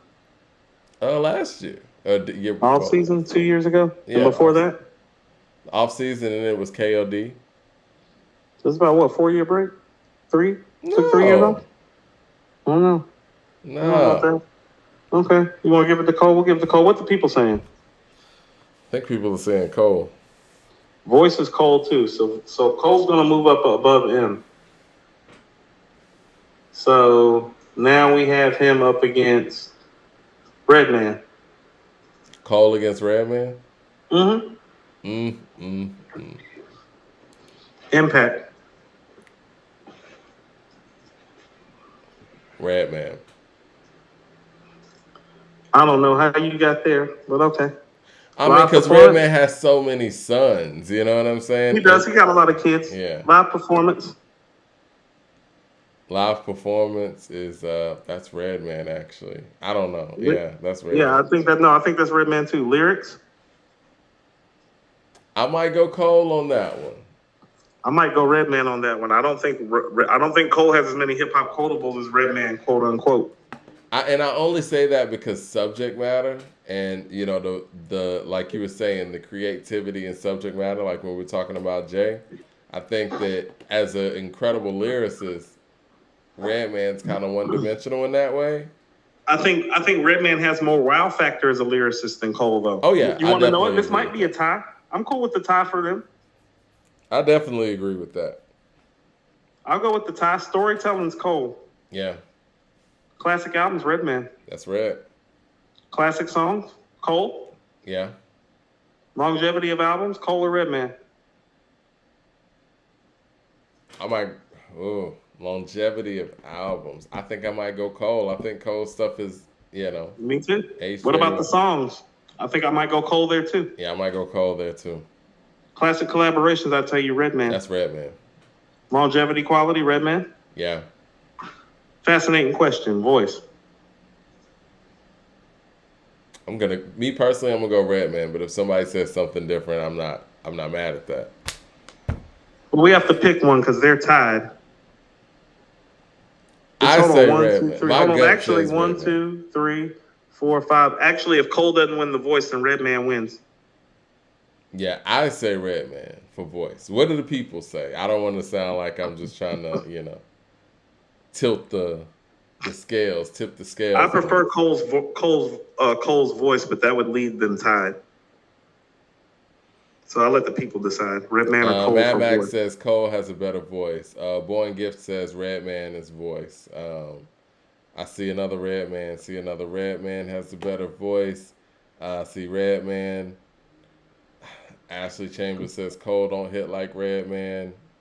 Okay. Yeah. No. Then Redman actually beat Cole by 1. So Cole is 30 and Eminem is 31. Want to go Pusha T right quick? Yeah, let's go Pusha Terrence. Let's do it. Impact, Pusha T or Eminem? That's Eminem. Yeah, live performance. That's probably Eminem too. I was super impressed with Pusha T live though.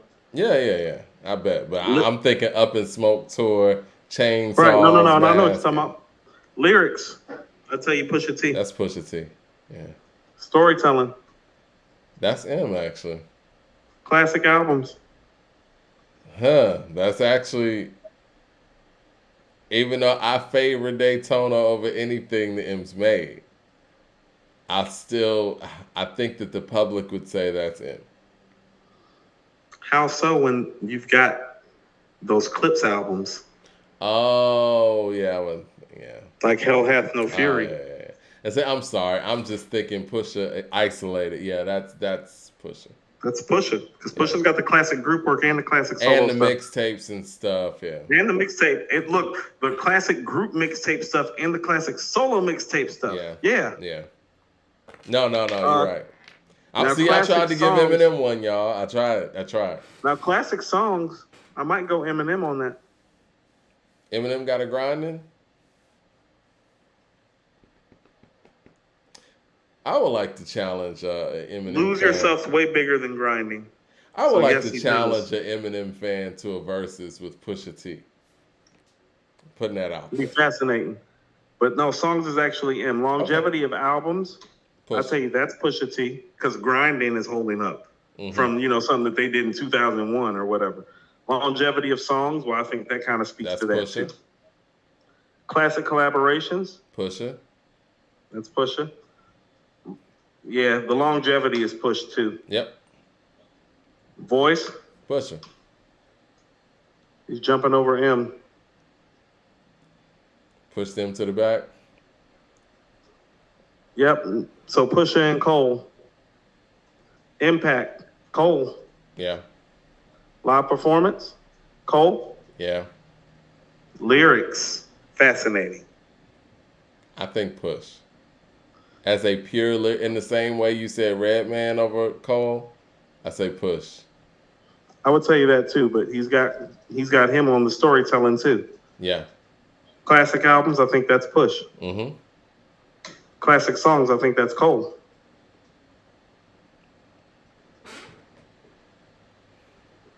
I know you're thinking about grinding, but outside of grinding. Yeah. No, you're right. Longevity of albums. That might be Push. I feel that way too. Longevity of songs might be Cole though. Yeah. Classic collaborations is Push. Yeah. Longevity quality of the career is Push. Mm-hmm. What about The Voice? I think that's Push, man. What say the people? Because Cole needs to win this to make it. Hold on, 1, 2, 3, 4, 5. 1, 2, 3, 4, 5. Yeah, we got 5 and 5. What do the people say? Who has the better rap voice between the two? Pusha T or J. Cole? Let's see. I want to make sure everybody's caught up on the conversation. Say voice, at the end of your comment, by the way, so I know which part you're at. Because some people might be a little bit behind. King Push. Push raps about the same thing on every album, nothing new. We said voice. Okay, Cole has the better voice. Pusha has the better voice. Pusha voice. Cole. Redman has no subject matter. All day. All right, Pusha voice. Pusha. Okay, Pusha's winning over Cole. That's it. All right, that means we're moving. We're moving him up to Redman. Impact, Redman or Pusha. That's Redman. Live performance, Redman. Yeah. Lyrics, I think that's Pusha. Okay. Okay, I'm with you. Like I'm thinking 22 niggas, 2 a car, 11 flag shots with the 3-point star. The only other ballers is some 3-point stars. We only 5'9". They think we point guards. No, no jumping. Still at the top of the key. Yeah. So many deceive you. I'm more in touch with the keys. Move over, Alicia. Yeah, shit like that. All right, even his verse on So Appalled, man. Brilliant. Don't get me started on that verse. Brilliant verse. Storytelling, I actually think that's Redman. Yeah, that's Redman. Superman Lover. Ooh, classic albums. That might be Redman. I think that's Red in this case. Classic songs. I think that's Pusha. Yeah. Longevity of albums. Pusha, man. Longevity of songs. Pusha, man. Classic collaborations. Notice I use the word classic, not just collab as in classic. That's why I say the word classic as in like, how much dope shit did you do when you put shit together? I still think that might be Redman. Me too. Career longevity quality. This one's I think that's Pusha. I think so. Because Pusha's never had no breaks. Really. I think that's one of his. He can beat just about anybody in that, honestly. He can because he didn't take a break till he got married and had a kid, and then he just took a year off and went right back to work. Nah, that wasn't no kind of break. It was not a real break. Voice. I think I might go Pusha. I think his voice is better too, but that would put him over the edge. So because it was 5-5 again, so I think Pusha and Redman are very, very close in totality. I never would have said that 10 years ago. Nope. But if you're giving him the voice, then he's going over Redman, and we're going to Q-Tip for Pusha. What say you guys? Who has the better rap voice, Redman or Pusha? Say voice at the end. You see how voice matters, though? You see how that voice is like that deciding factor with a lot of this stuff? It's like, well, whose voice do you prefer? Because the voice is who you're going to more likely listen to. We got Born Gifted, Redman voice, and you got Pusha for voice. Doc, this is a tough one. Redman again. Keep him coming in. All right, Pusha for voice. Sounds tied right now. Someone said we should do it in tiers. Let's see. Redman. Doc. Redman. Okay. Sounds like Red. Redman. Redman for voice. Redman for voice. Yeah. It's Redman. It's the Funk Doctor Spot, the pound cock lyricist, my mentality. So dope. Yo, I ain't even hearing this shit. Right.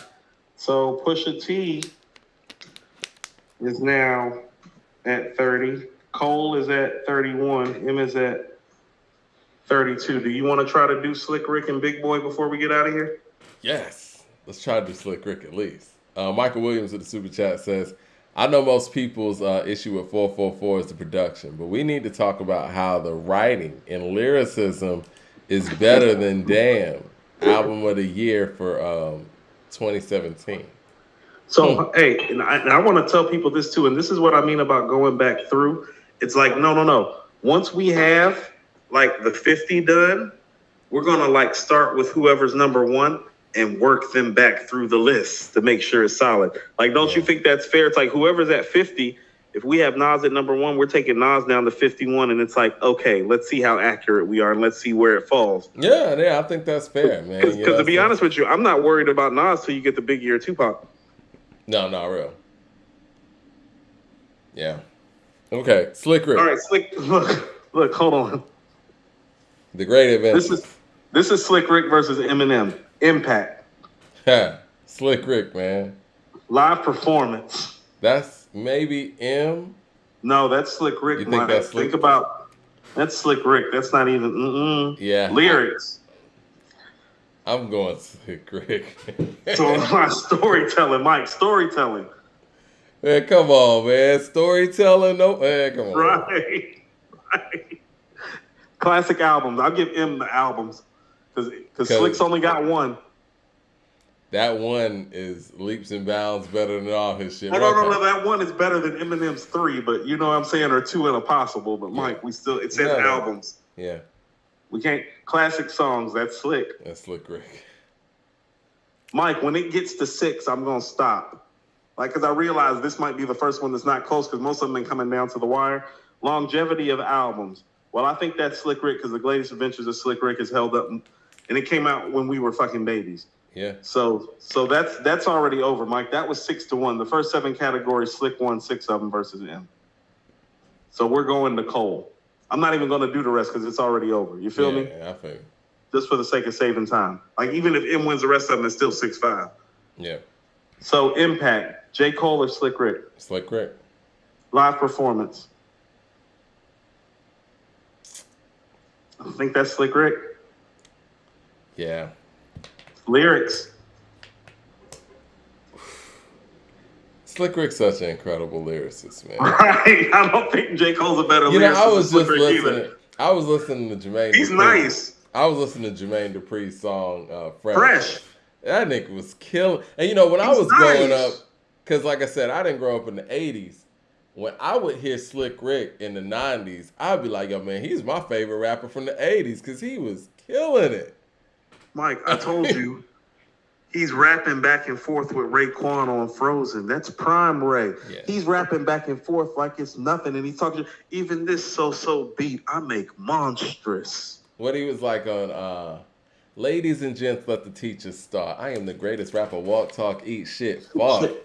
You motherfuckers can't see me, even with a patch on my eye. I'm dreamy. Follow to the grill of the gruesome. 7 diamonds on the 2, son. So effortlessly too, man. Right. So storytelling, well, yeah.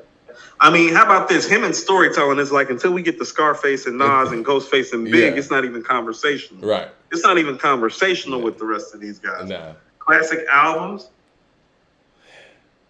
I mean, you say albums with an S, then Slick Rick gets this. Slick Rick.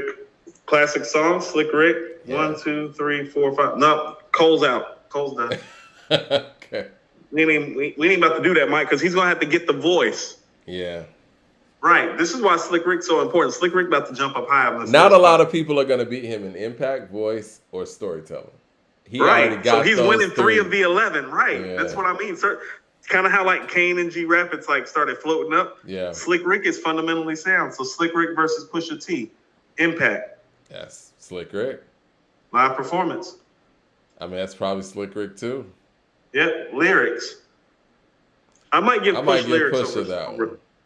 His pen work is impeccable. Storytelling, Slick Rick. Mm-hmm.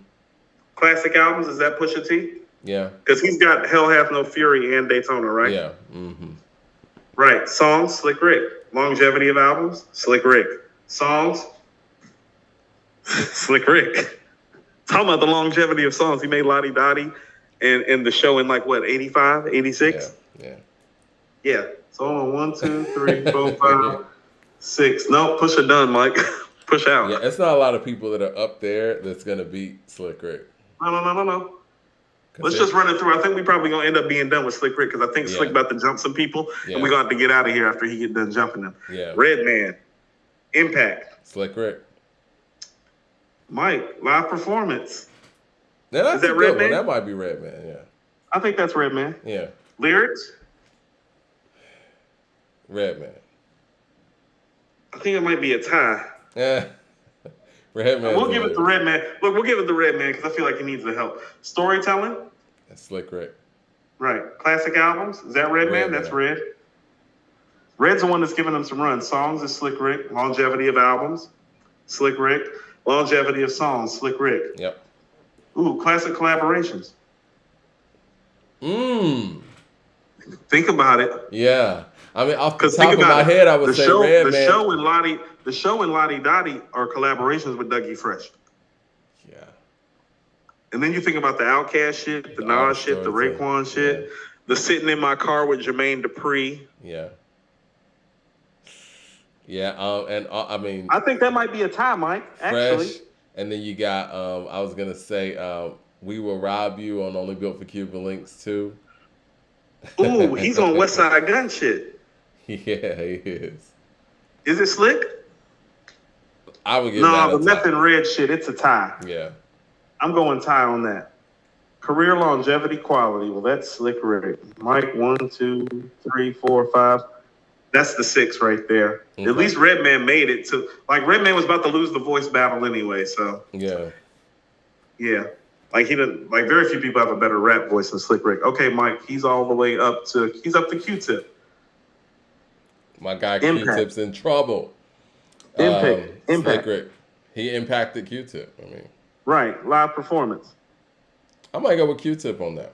I'm cool with that. Lyrics, that's Slick. Slick Rick, yeah. Storytelling is Slick. Mm-hmm. Classic albums belong to Q-Tip. Yep. Classic songs might be a tie, Mike. That's one of the few people that's gonna get a tie with him. Right. But wouldn't you agree that that's about a tie? Yeah, I agree with that. And that takes Tribe's whole catalog to like tie, like, you know what I'm saying? Yeah, he got a heavy catalog.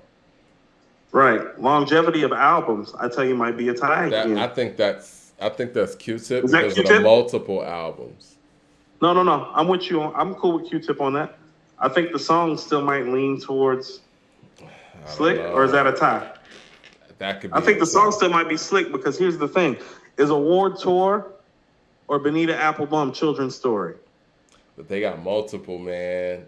They got Benita, Mona Lisa, Mike. Teenage Love. Award Tour, Electric Relaxation. They got. I think that's a tie. You got, I'm cool even with if Ty. you want to go with the solo stuff, with the vibrant thing, like, you got a lot. You think it's Q-Tip? I think, yeah, from the multiple. But see, the thing is, the Slick Rick stuff is just sheer solo stuff, where most of the classic material is multiple Tribe stuff. Well, here's what I'm saying, Mike, when you're saying that. And I know Tribe has bangers, but Slick Rick is the author. He cut out for a second. Leroy says, Coop, Slick Rick versus Big, go. Coop, you there? I think Coop went out. Okay, you back. You cut out for a second. Did you hear what I said?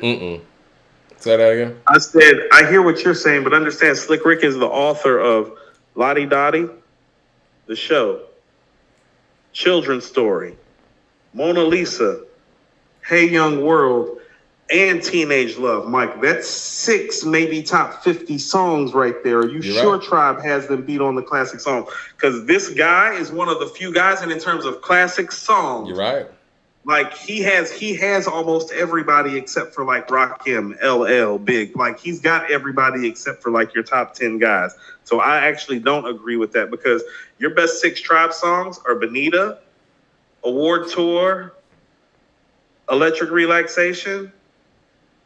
Well, we got Check the Scenario, but that's more of a. But again, we listen to a whole lot of Tribe stuff and not just the Q-Tip stuff. So it's like that's putting.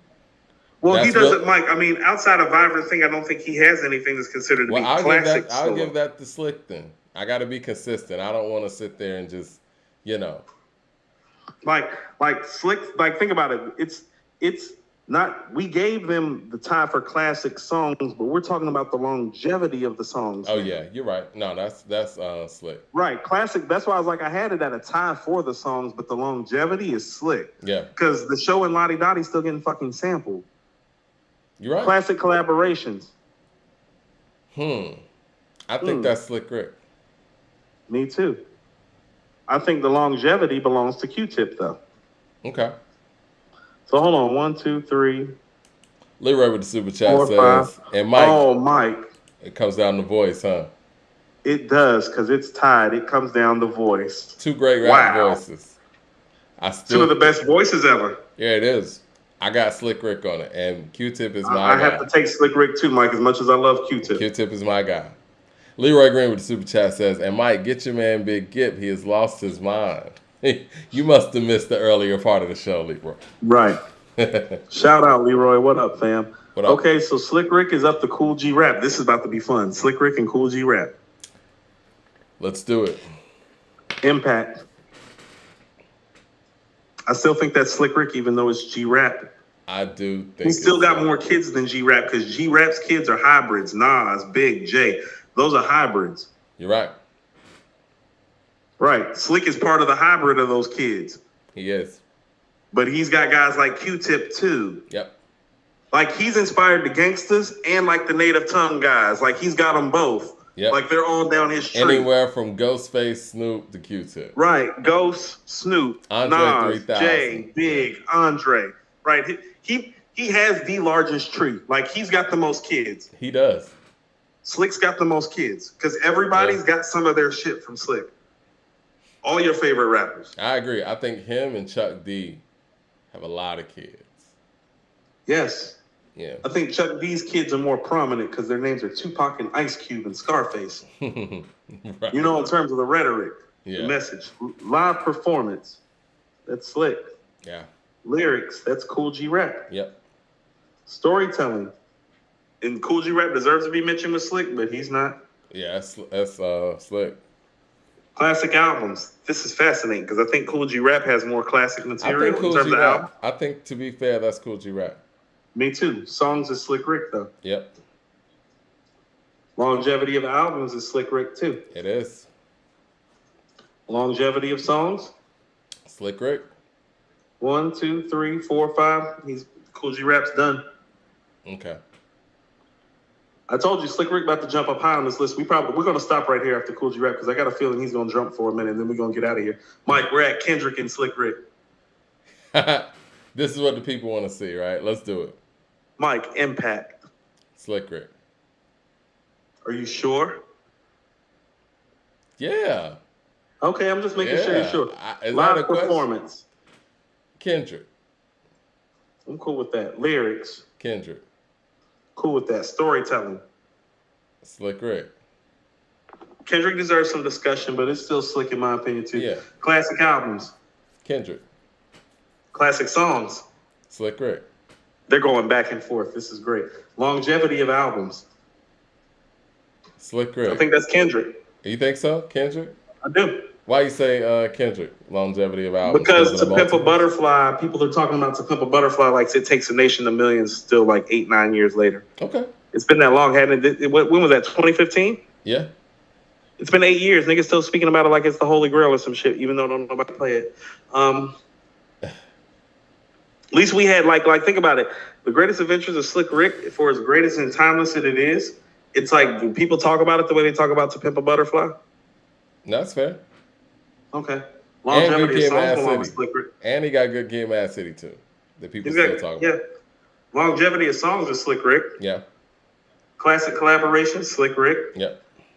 Career longevity quality, Slick Rick. 1, 2, 3, 4, 5. We're not gonna get The Voice, but he was gonna win that too. Kendrick's out. And Slick Rick is officially in our top 25, Mike. Wow. I know the internet's about to be upset. Do you wanna stop right there, or do you wanna go a little further? Because I know we're approaching like 8:30. How you feeling? Because I'll tell you the people that we have ahead of Slick Rick right now. We have Drake and Busta Rhymes at a tie. I think 25 is a good place to stop.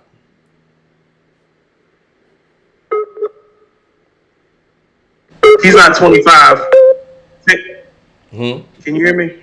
Yeah, I hear Technically, he's 26 right now. I'm sorry, let me say. Okay. But this is a good place to stop because I know the Drake thing will bring up whole level of discussion. I want to put Kendrick, Drake, Slick Rick, and Busta in a poll and see what people think.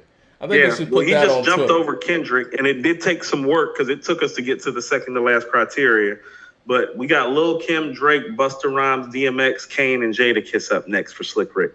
Okay. And just roughly looking at it, Mike, just from the outside looking in, everybody in trouble except for Kane, I think. Okay. Because some of the things, like, you know what I mean? Like, how about this? Are you sure Slick Rick's voice is better than Kane's voice? You feel me? I don't know. Are you sure the impact is greater? You feel me? Yeah, that's Kane's actually the only guy that I see where it's like, no. There are some things that Slick Rick usually takes hands down that it's like, well, you can question when it comes to Kane. No, that's real.